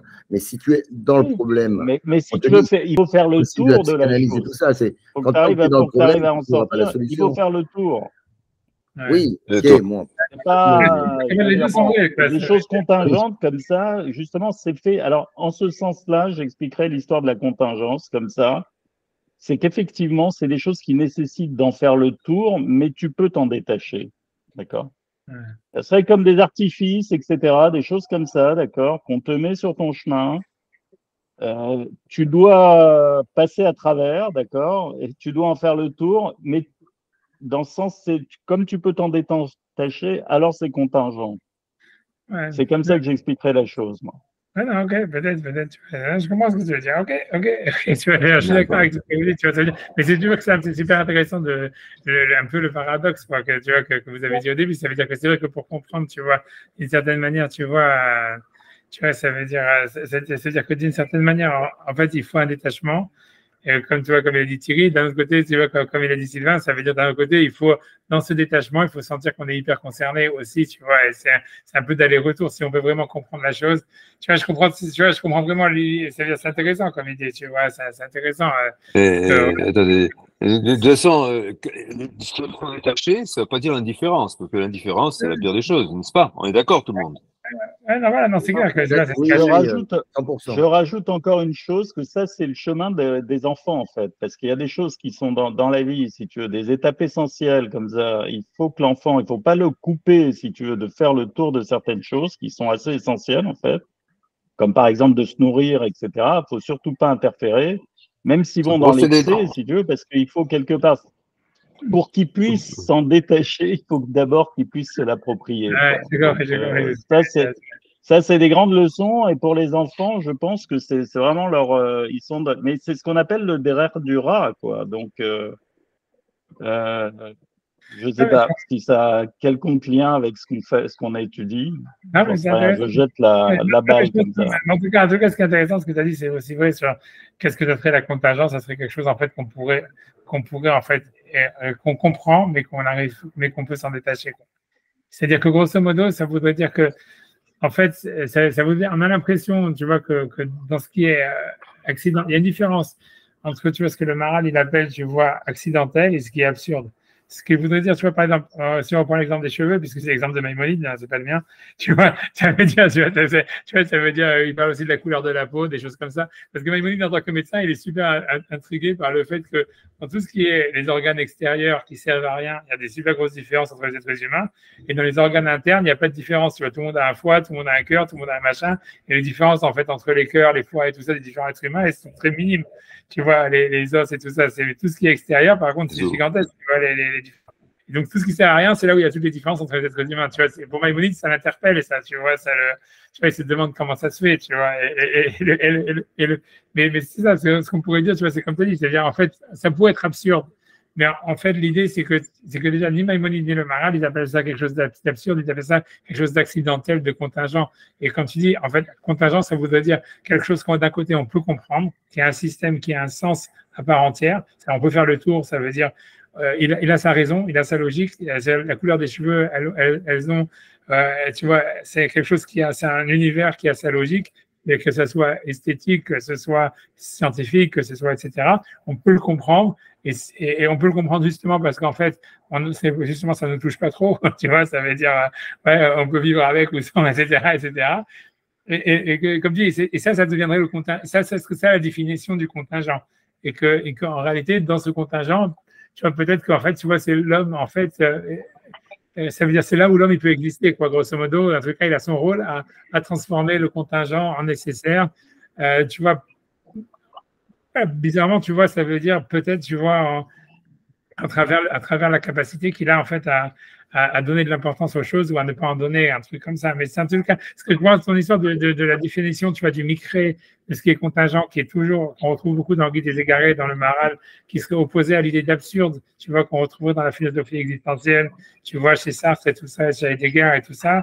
C'est intéressant parce que, tu vois, ce que tu dis, c'est pas mal. Ça veut dire, il y a aussi cette idée-là que tu vois que dans l'absurde, c'est simplement un truc que tu regardes, tu comprends pas pourquoi c'est là, et tu dis, bon, j'en ai rien à foutre, tu vois, soit je le dégomme, soit je l'accepte. Tu vois, ça veut dire, tu vois, tu peux regarder les cheveux comme ça, ou tu peux dire non, c'est quelque chose de contingent, ça veut dire c'est quelque chose qui existe et qui a une raison en soi, même si c'est pas une raison que j'arrive à, tu vois, intégrer dans un système plus global, mais qui a un sens parce que voilà, esthétiquement, on peut trouver un sens esthétique. Scientifiquement, on peut comprendre comment les pigmentations elles fonctionnent, pourquoi il y a des cheveux frisés, pourquoi il y a des cheveux non frisés, pourquoi il y a ça, il y a ça, il y a ça. Donc c'est un domaine, ça veut dire et donc ça devient quelque chose en fait peut-être d'aléatoire, de non nécessaire, etc., de contingent, mais pas d'absurde, tu vois. Et que cette manière, tu vois, de regarder la chose, en fait, ça serait ça ce que Rabat, quand il regarde les Négaïm, c'est ça, ça veut dire, ok, c'est quelque chose qui pourrait ne pas exister, c'est qu'une question de est-ce que le cheveu il est venu avant ou après, etc. C'est contingent, tout ce qu'on veut, mais c'est pas absurde. Et en étudiant la chose, tu vois, ça veut dire, je lui donne, tu vois, et en faisant même en devenant un spécialiste de ça, je lui donne d'une certaine manière un sens, quoi, quelque chose comme ça, tu vois.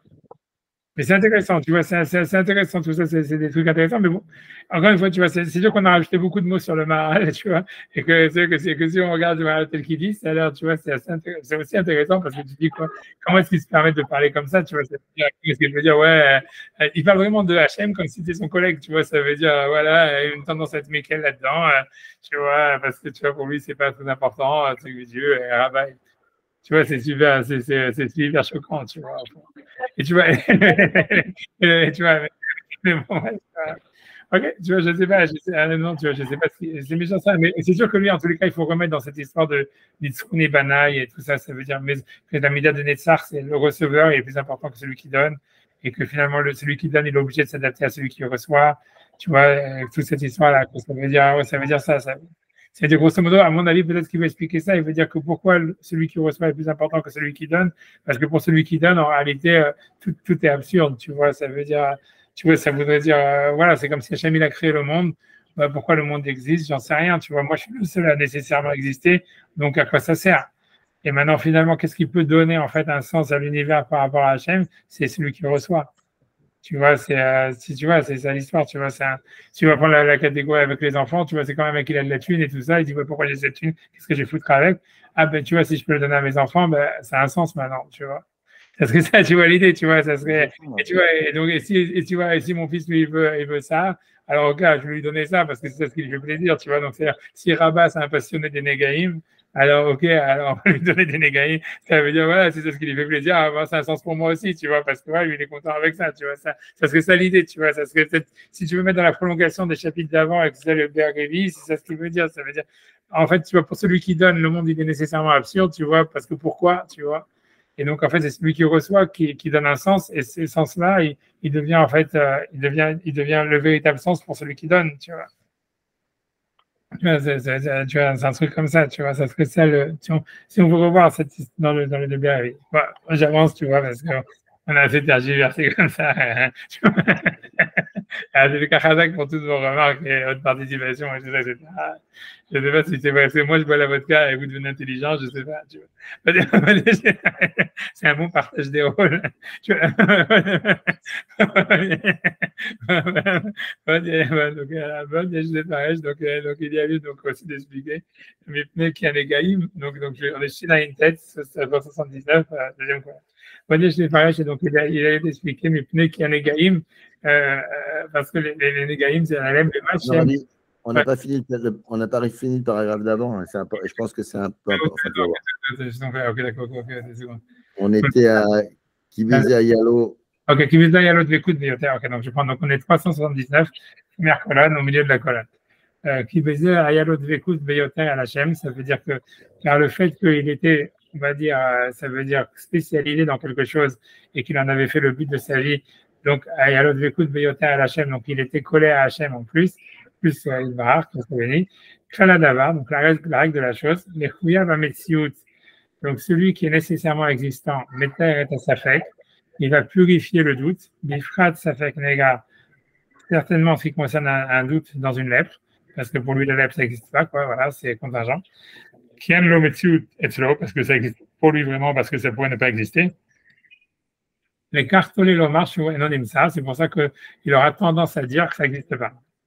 Voilà, Devarzé, Barou, Meod, Yod et Bina, et tout ça, c'est, si tu veux, c'est connu pour tous ceux qui connaissent un peu l'histoire. Mais tout ça, c'est parce qu'ils calquent des trucs humains sur Dieu, quoi. Parce que c'est vrai que tu vas voir un grand médecin et tout ça, les grands spécialistes et tout ça, ils vont avoir toujours tendance à dire, ah ouais, non, c'est pas grave, tu vois. C'est parce que tu vois, c'est vrai, tu vois, parce que pour eux, tu vois, le truc il est comme ça, et le truc il dit, ouais, bon, ça, tu vois, ça va passer. Pourquoi? Et il vaut mieux que l'entendre dire le contraire. Oui, non, c'est certain, tu vois, mais ça veut dire, ok, mais dire ça que, ouais, Hachem, il marche comme ça aussi, parce que tu vois, lui, tu vois, en fait, il regarde les trucs qui sont nécessaires, tout ça, et pour les trucs, il dit, bon, ça va, c'est pas, tu peux vivre avec, c'est pas grave, tu vois, donc c'est super secondaire, tu vois, dire, ouais, c'est pour Hachem, c'est la même chose, tu vois, c'est pas mal, tu vois, c'est clair que c'est vrai, chez les rabbinim, tu vois ça, c'est-à-dire, plus un rabbi il est grand, plus il va dire, ouais, bon, c'est pas très grave, tu vois, c'est comme ça, parce qu'il se dit, tu vois, ouais, bon, big deal, tu vois, mais c'est normal, c'est vrai, tu vois, mais tu vois, des médecins sur Hachem, c'est quand même fort, tu vois, c'est tout, tu vois. Tu vois, c'est j'avance, tu dis, bon, je l'ai pareil, je dis, mais pneu, qui a négaïm, ça veut dire, et aussi on peut expliquer que parce que les négaïm, Bemachem, Nivdalim, Menaolamazé, du fait qu'ils sont séparés de ce monde-là, le Hayalazé, ça veut dire la preuve de ça, Shanégaïm, Nivdalim, Menaolamazé, que les négaïm, ça veut dire les plaies, ils sont séparés de ce monde-là. Les cartes la Torah, Mishiach Bonega, donc puisque la Torah elle a donné à celui qui a été frappé de la plaie, Nomar Alav, celui Michutz Lamachane Moshavo. Il doit, de l'extérieur du camp, il doit être résidé. Qui est Adam Nivdal Miraklal, c'est-à-dire que l'homme, en fait, il soit séparé du reste de la communauté. Qui a Nega au Nivdal Minaolam. Donc pour lui, c'est une preuve que le Nega, ça veut dire cette plaie, en fait, c'est quelque chose qui n'existe pas vraiment. Ça veut dire, c'est comme s'il doit rentrer dans un monde virtuel. Ça veut dire, le type qui a la plaie, en fait, sa punition, c'est qu'il doit jouer à la PlayStation toute la journée, ou bien que tu vois qu'il doit faire du Zoom, quoi. Imken, donc si c'est ainsi, Mistad Anegaim, Yeshkan Shniot.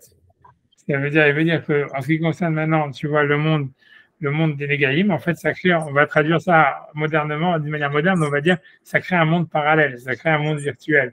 Vraiment, je traduis vraiment très librement. Mais je dis, ça voudrait dire, il y aurait un monde parallèle. Mais on pourrait traduire, nous, un monde virtuel. C'est-à-dire que pour celui qui est à l'extérieur du camp, il y aurait un monde, tu vois, voilà, il vit en vie arrière, comme ils disent, virtuel, je sais plus quoi, c'est vie, non, je sais plus comment dire, virtual life, et je sais plus quoi, real life, je sais pas, c'est RIL ou VIL. Bon, peu importe, je m'en fous, j'arrête de faire l'imbécile. En tout cas, mais a priori, ça veut dire qu'il y a un monde parallèle. Il y a un monde parallèle, un monde virtuel qui se crée pour le lépreux qui est à l'extérieur du camp. Qui a Olam Kulo ou Echad ou Acher, je sais pas, ou Echad. Echad.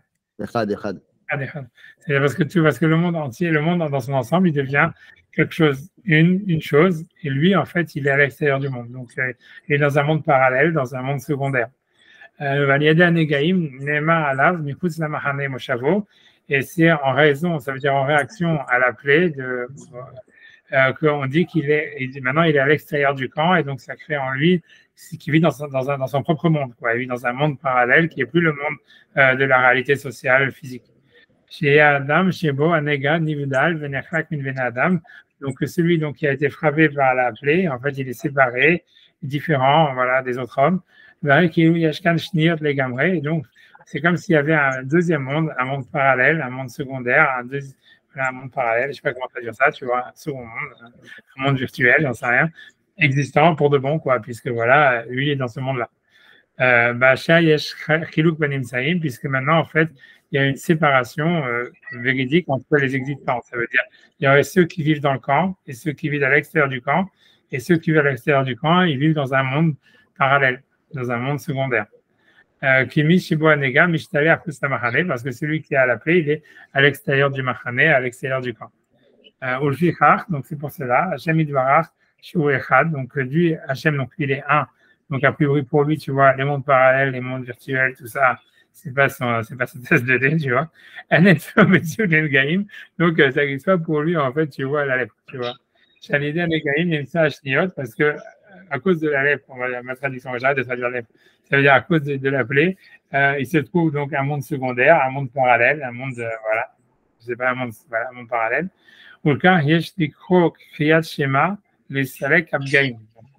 Il dit, on voit aussi que la Torah elle dit que si quelqu'un dit Shema Israël, il enlève de lui les Pégaïm, que les Pégaïm, lui, il fait une association Négaïm, Pégaïm. Pégaïm, ça veut dire c'est difficile à traduire, hein. Ça veut dire c'est les rencontres, hein, en fait, tu vois, c'est bizarre. Mais parce que tu vois, la traduction vraiment du mot Péga, ça veut dire Vaïfga Bamakom, c'est très difficile à traduire, hein.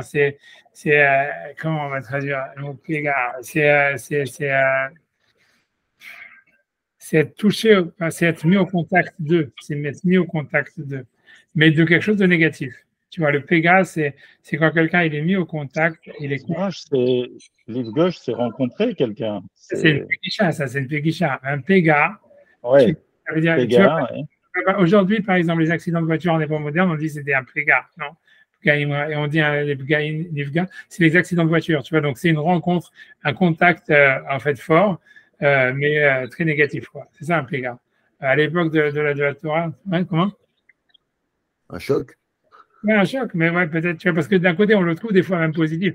Par exemple, dans Yaakov, quand il retourne il va chez Lavan, donc on dit qu'il avait dépassé Jérusalem et que Vaïfga Bamakom, Hachem, il a fait revenir à l'endroit, quoi. Ça veut dire, grosso modo, Jérusalem, il a été frappé par l'endroit. Ça serait ça la traduction du mot. Il a été frappé par l'endroit. Ça veut dire, grosso modo, il pouvait pas s'en sortir, quoi. Il voulait partir, il voulait monter. Hachem, il a fait qu'il reste à Jérusalem, mais il est obligé de dormir là-bas, quoi. Enfin, par disons, annuler son vol, j'en sais rien.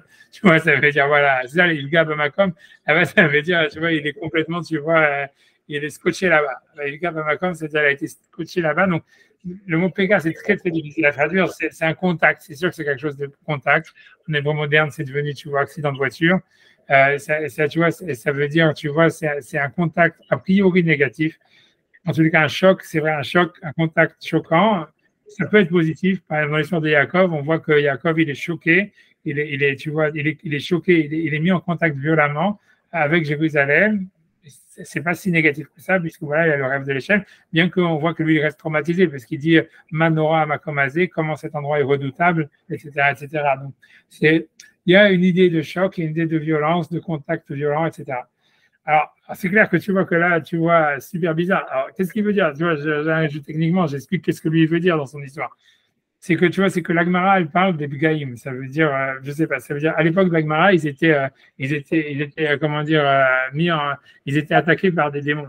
C'est-à-dire, le Péga, à l'époque tu vois, le Péga, à l'époque de l'Agmara, de la Torah, c'est soit avec des anges, soit avec des démons. Encore une fois, exemple de Yaakov. Yaakov, c'est celui qui est beaucoup Nifga. Tu vois, même en hébreu, tu vois, Nifga, ça veut dire être frappé, tu vois, je sais pas comment dire, avoir été traumatisé, on peut traduire. En plus, c'est moins que traumatisé, mais ça veut dire être vexé. Tu vois, en hébreu moderne, Nifga, c'est quelqu'un qui est vexé. Et au Pagab, il m'a vexé, je sais pas quoi, il m'a heurté, voilà, le mot heurté, ça serait une autre traduction. C'est très difficile, tu vois, c'est ça, tu vois. Donc, mais l'idée, tu vois, ça veut dire que voilà, donc par Yaakov, Vaïfgeu bo malaché Elohim. Tu vois, Vayoman Yaakov, Kacharam, Machanaim, mais c'est-à-dire Yaakov, il est heurté par les anges, voilà quoi, grosso modo, mais Yaakov, il a des heurts qui sont positifs, quoi. Yaakov, grosso modo, c'est le mec qui se trompe tout le temps, donc quand il croit que quelque chose de mal lui arrive, c'est bien, et quand c'est quelque chose de bien, c'est mal, quoi. C'est le mec qui est toujours, tu vois, toujours à la ramasse, quoi. Mais ça, c'est vrai, tu vois, c'est ce que tu as donc c'est pour ça que lui, il voit toujours les trucs mal qui lui arrivent. Quand il voit Rachel et tout ça, il dit, ah voilà, j'ai gagné le gros lot et tout ça, ça se trouve, tu vois, une grosse merde et tout ça. Et elle a comme ça quand tu vois la vanne. Et quand il dit, ah voilà, puis il y a une grosse merde qui tombe dessus, si les anges qui viennent pour le bénir et tout ça, ils disent, qu'est-ce qu'ils viennent me faire chier, ceux-là, tu vois. Ça veut dire, grosso modo, tu vois, ça veut dire le mec, il est toujours à l'ouest, tu vois. Mais tu vois, mais en tout cas, et c'est toujours, et ça veut dire son histoire d'être à l'ouest, c'est toujours l'idée par rapport à Vaïvga, c'est toujours introduit par la chaîne de Vaïvga, il a été choqué, il a été, tu vois, il a été heurté, il a reçu un truc, c'est un coup sur la tête, tu vois, qu'est-ce qui m'arrive, tu vois. Et voilà, donc, alors maintenant, ça, c'est un point. Ça c'est ça déjà pour expliquer ce que le mot Gaïm, Péga. Maintenant, tu vois, alors, la Gemara, elle dit que, par exemple, tu vois, que pour éviter d'être nifga, tu vois, d'être frappé, heurté pendant la nuit, en fait, tu vois, il y a deux choses à faire, c'est de faire le schéma Israël, parce que tu vois, le Kriyat Shema Lamita, ça enlève les Bgaïm, ça veut dire ça enlèverait les heures, tu vois, qu'on aurait, tu vois, avec des anges ou quoi que ce soit, tu vois, qui pourraient être négatifs ou etc., choquants, traumatisants, des rêves traumatisants, peu importe. Donc, on dit, je fais le schéma, voilà, ça c'est une chose. Et après ça, il y a un mismor spécial des Pgaïm, que voilà, que lui, il va citer, le mismor 91. On lit d'ailleurs Motsai et Shabbat, parce que justement, pour se protéger, tu vois, c'est comme si quand après Shabbat c'est fini, c'est comme si on redescend sur Terre, donc on est heurté par la réalité du monde, tu vois. Et donc, tu vois, se protéger de ce choc thermique qui peut être assez, tu vois, violent. Donc, on fait d'abord ce mismor 91, qui est un mismor en réalité que David, il a créé pour Salomon, pour le protéger, tu vois, c'est pour ça qu'il soit protégé, lui, justement, du heurt du monde réel quand il va devenir roi, quoi. C'est-à-dire que Shlomo, en fait, jusqu'à tant qu'il était jeune, il étudiait la Torah, il était dans un petit monde, tu vois, de bisounours, et que, en fait, tu vois, quand ça lui tombe dessus, le truc de devenir roi, ben, c'est la cata, c'est pas la cata, mais il comprend la réalité du monde, tu vois. Donc David, pour le protéger, il lui avait, comment dire, écrit ce mismor 91, qui est Yoshev Beseter Eliot. Et nous, on le lit tous les mots de Shabbat parce que c'est un peu la même chose. C'est comme si nous, on était comme Salomon à la Yeshiva pendant Shabbat où on était, tu vois, dans le monde du paradis et tout ça. Et là, hop, tu vois, on va devoir prendre un job et tout ça et on rentre dans le monde réel et voilà. Donc, tu vois, donc j'arrive, en tout cas, donc, alors maintenant, qu'est-ce qui fait le maral avec tout ça? C'est que lui, il lit les négaïm avec les pégaïm. Alors, tu vois, jusqu'à maintenant, comment lui, en plus, il avait traduit le mot néga, c'est complètement l'opposé du mot péga, si tu veux. Puisque le néga, c'est le truc qui te met dans un monde virtuel, tu es séparé du monde et tout ça.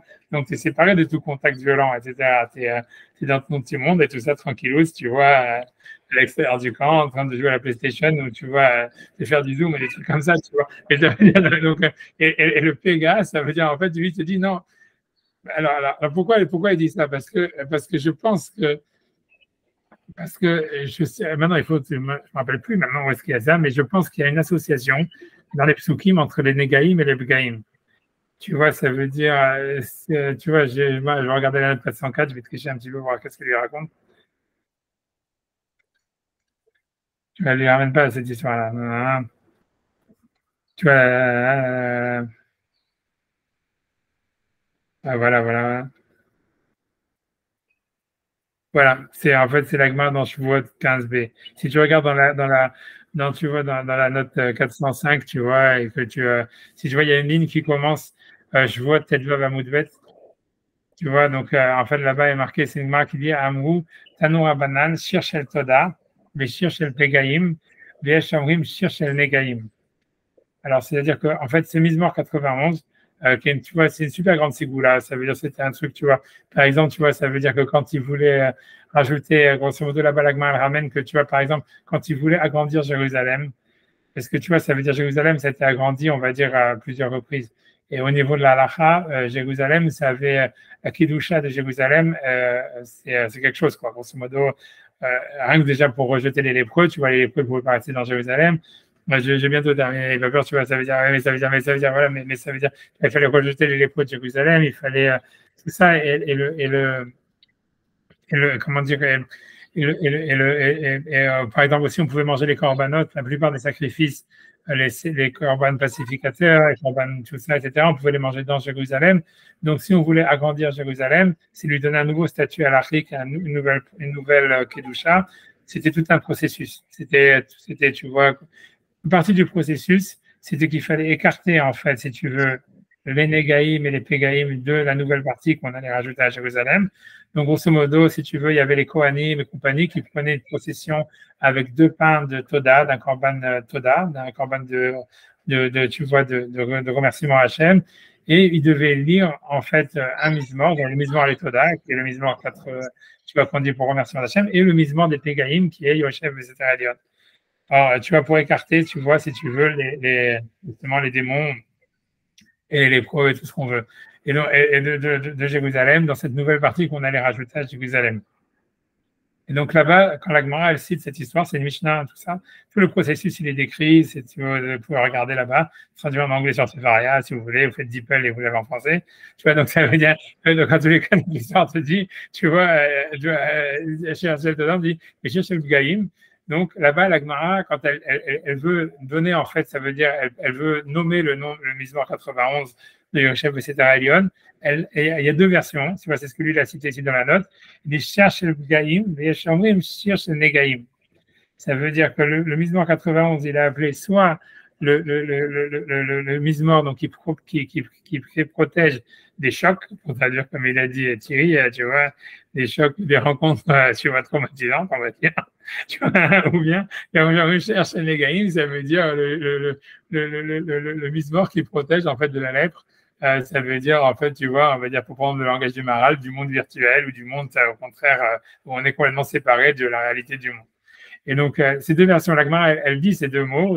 Elle utilise, tu vois, si dans la note, il cite la Gemara, tu vas chercher le Gaïm, il cherche le Negaïm.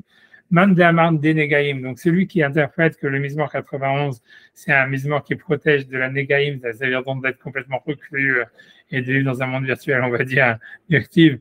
Venega loikrav baolecha. C'est parce que dans le Mizmor 91, on va trouver dans le verset 10 que voilà, un nega, donc ça veut dire une lèpre ou ça veut dire une plaie, qu'elle ne se rapproche pas de ta tente. Tu vois, grosso modo, ça veut dire, voilà, grosso modo, que quand tu es dans ta tente, voilà, tu restes dans le groupe, quoi. Et celui qui a dit que ça protège des bgaïm, ça veut dire des chocs violents, d'active, Paul Mitsidech ALF, pardon, je pense, ouais, Paul Mitsidech ALF, ils tomberont 1000 de ton côté à ta droite. Tu vois, donc ça voudrait dire qu'en fait, le choc violent, c'est comme si, en fait, l'idée, ça voudrait dire, bref, tu vois, ok, c'est pas la peine de dire la suite, tu vois, mais ça veut dire, tu vois, ça veut dire, a priori, il veut dire que, comme il y a marqué dans ce verset, ils tomberont 1000 à ta droite. Tu vas voir, et 10 000, tu dis pas le Mitzidecha Elef à ta gauche, il y en aura 1000 qui tombent, on va voir Memenecha et 10 000 à droite. Ça voudrait dire, en fait, qu'on parle d'un type qui est frappé par une onde de choc. Et que, en fait, tu vois, donc, l'onde de choc, c'est ça la violence, tu vois, puisque voilà, comme on a dit choc, voilà, tu vois, en fait, et que toi, tu es protégé, tu vois, de cette onde de choc. Ça veut dire que, voilà, donc ça veut dire que tu serais protégé, tu vois, imagine, tu vois, un mec super chiant qui fait chier tout le monde, tu vois, et il fait chier tout le monde sauf toi, tu vois, voilà, grosso modo, ça voudrait dire ça, tu vois.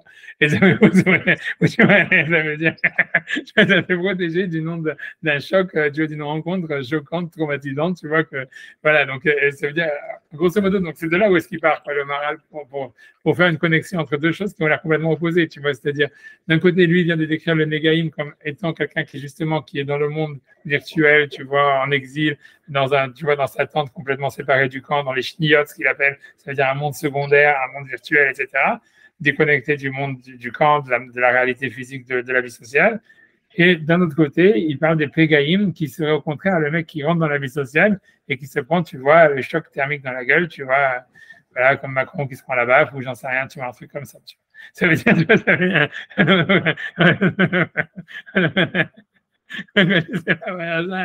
c'est ce qu'il dit, donc je sais pas maintenant comment lui, donc, en tout cas, c'est vrai que dans la Gemara, en fait, pour dire que c'est pas lui qui a inventé cette dissociation, tu vois, ce truc que ça serait la même chose, tu vois, parce qu'on a l'impression, tu vois, je suis le paragraphe, après j'interprète, tu vois, mais c'est ok.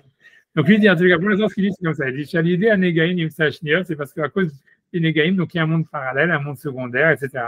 Les Salok Abgaïm. Donc là, il est passé des Négaïm au Abgaïm. Ça veut dire qu'il faut lire le schéma pour enlever les rencontres choquantes, traumatisantes, ou les chocs, tu vois, les rencontres de choc. Ben, Négaïm, Mgam Ken comme Abgaïm. Donc ça veut dire, lui dit, les Négaïm, qui sont a priori le contraire des Abgaïm, c'est quand même la même chose. Ça s'apparente d'une certaine manière. C'est ces 2 opposés, en fait, elles sont l'expression d'une même réalité. Ce qui veut dire, On voit bien que le psaume 91, il est censé protéger des deux, tu vois. Donc, ça voudrait dire qu'il y aurait puisque la Gemara, elle associe les deux protections. Puisque le verset dit un égal ne s'approchera de ta tente, mais il faut rajouter avec ça, comme la Gemara dit, c'est ce qu'il a dit dans la note, tu vois que la Gemara dit aussi que ce verset, ce psaume, il protège aussi des plégaïm, qui sont les ondes de choc, tu vois, où il y en a 10 000 qui tombent à droite et 10 000 à gauche, et toi, tu vas toucher par l'onde de choc.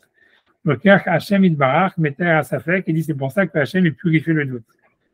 Ça veut dire, moi je finis le paragraphe, tu vois ce qu'il veut dire, à mon avis, ça veut dire qu'il Rabba Ben Nachmani Ayatir Ben Negaim, et puisque Rabba Ben Nachmani c'était le spécialiste des Negaim, et quand Benyan Azé Ayam Nimshach Hachem Idbarach, donc il était collé, enfin attiré par Hachem, Shiu Echad qui est unique. Donc, tu vois, à mon avis, ce que ça veut dire ça, ça veut dire que, en fait, voilà, il y a l'unité de l'univers. Hachem est représente, tu vois, l'unité du monde. Et en réalité, cette unité du monde, elle peut être brisée par deux choses. C'est soit quelqu'un, il est séparé du monde, ça veut dire dans un monde virtuel, à l'extérieur du camp, etc., etc. Ça, c'est une opposition, en fait, à l'unité du monde, puisqu'il faut faire un avec l'univers. Donc, ça serait, tu vois, donc ça, c'est celui qui est les Négaïm, qui a été frappé par le néga, qui crée un monde secondaire, ou en fait, voilà, qui est en parallèle du monde principal ou réel, véridique, tu vois, du monde principal, en tous les cas. Et ça serait une contradiction à l'unité d'Hachem, qui est des mondes virtuels, des mondes parallèles qui existent en parallèle d'un monde principal. Mais deuxièmement, il y a aussi une possibilité, ça veut dire, dans l'unité d'Hachem, il y a aussi l'idée qu'il y a une mosaïque, quand même. Tu vois, ça veut dire que chacun, en fait, il a sa place. Et chacun, si tu veux, en fait, il trouve son endroit.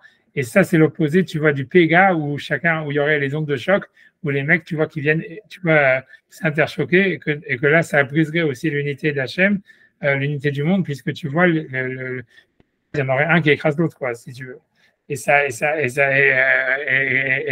Donc, dans ces deux cas, donc c'est pour ça que pour lui, il voit dans les Négaïm et dans le Gaïm des manières, tu vois, d'opposition, tu vois, de l'unité de l'univers. Maintenant, lui, il voit que dans le fait d'être spécialiste des Négaïm, ça rapprocherait, en fait, ça permettrait, en fait, de revenir de créer un lien, tu vois, avec cette unité de l'univers. Tu vois, ça voudrait dire ça.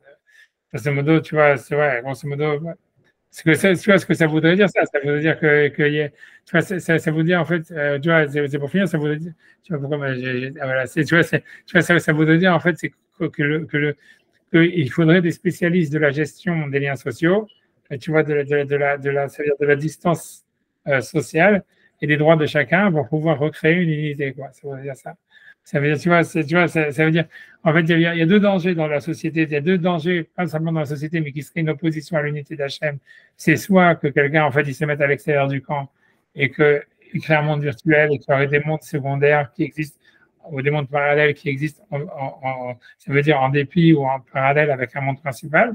Et ça serait en fait ça veut dire ça serait quelque chose qui serait contre l'unité d'Hachem. Et tu vois, et ça c'est le monde du négat, de celui qui est lépreux. On va avoir une mauvaise traduction, mais peu importe. C'est-à-dire de celui qui est rejeté du camp pour des raisons extérieures, etc., mais qui donc ne s'intègre pas. Et ça serait, tu vois, ça veut dire une manière de briser l'unité d'Hachem. Une autre manière de briser l'unité d'Hachem, ça serait au contraire une intégration, tu vois, trop grande, où finalement il y a des chocs. Tu vois, parce que des Pugaïm, ça veut dire où les gens ils s'interchoquent parce qu'il n'y a pas d'espace entre les personnes. Et donc chacun devient, tu vois, si tu veux, une sorte de violence pour l'autre, etc., et d'agression, tu vois, pour l'autre. Et qu'en réalité, l'idée, c'est que ce qui va rétablir l'unité, c'est des spécialistes comme Rabat, ça veut dire, tu vois, qui sont des spécialistes pour justement, qui se sont intéressés au problème de quelle serait la distance, tu vois, quels sont les droits des individus, on va dire, ou quelle serait la distance que chacun, quel est l'espace de chacun, on va dire, comment gérer les espaces des différents individus et créer, en fait, tu vois, une société harmonieuse. Et que Rabat, comme étant le spécialiste des Négaïm, ça veut dire c'est celui qui est, on va dire, le spécialiste de la distanciation sociale, on va dire, c'est-à-dire de la bonne distance qu'il y aurait à respecter entre les différents individus pour que chacun trouve son espace. Alors il rétablit l'unité d'Hachem. Ça serait dans cette explication-là, c'est ça ce qu'il veut dire, tu vois, ça serait ça l'idée de ce qu'il veut dire. Moi, pour moi, ici, je vais m'arrêter là au niveau du texte. Je sais pas si vous avez des questions, je prends les questions. Je sais pas si, je peux finir ma vodka en écoutant les questions. Tu vois.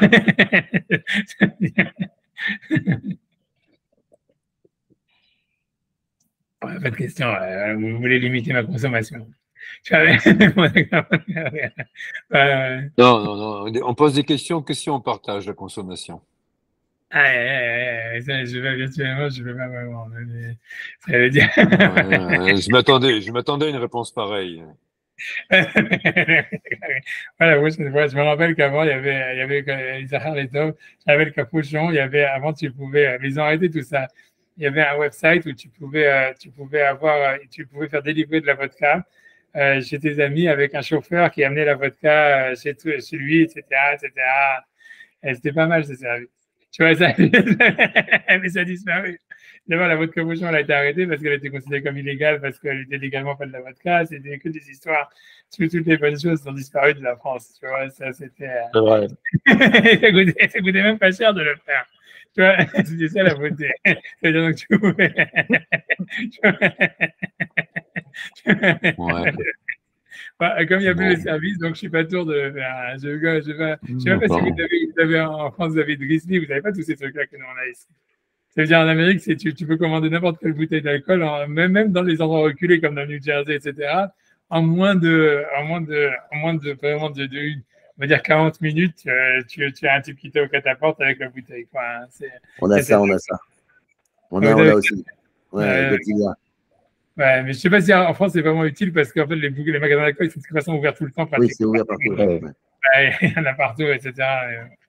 Non, mais ils ne livrent pas que de l'alcool.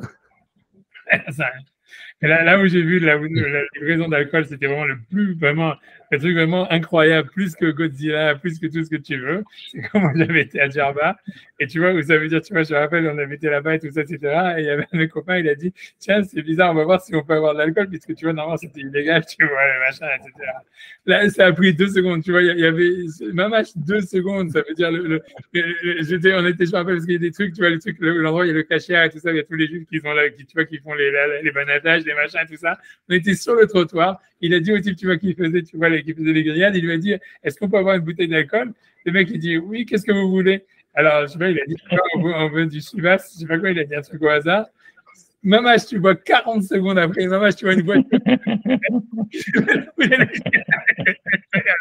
Même pas 40 secondes. Ça veut dire, c'est le truc que tu vois, c'est le service le plus rapide que j'ai jamais vu dans ma vie. Mais c'est-à-dire que comme Djerba, c'est très, très touristique, ils avaient l'habitude sûrement de demandes pareilles. Par contre, si on lui demande un café, peut-être qu'ils arrêteraient plus longtemps à le prendre, à le trouver.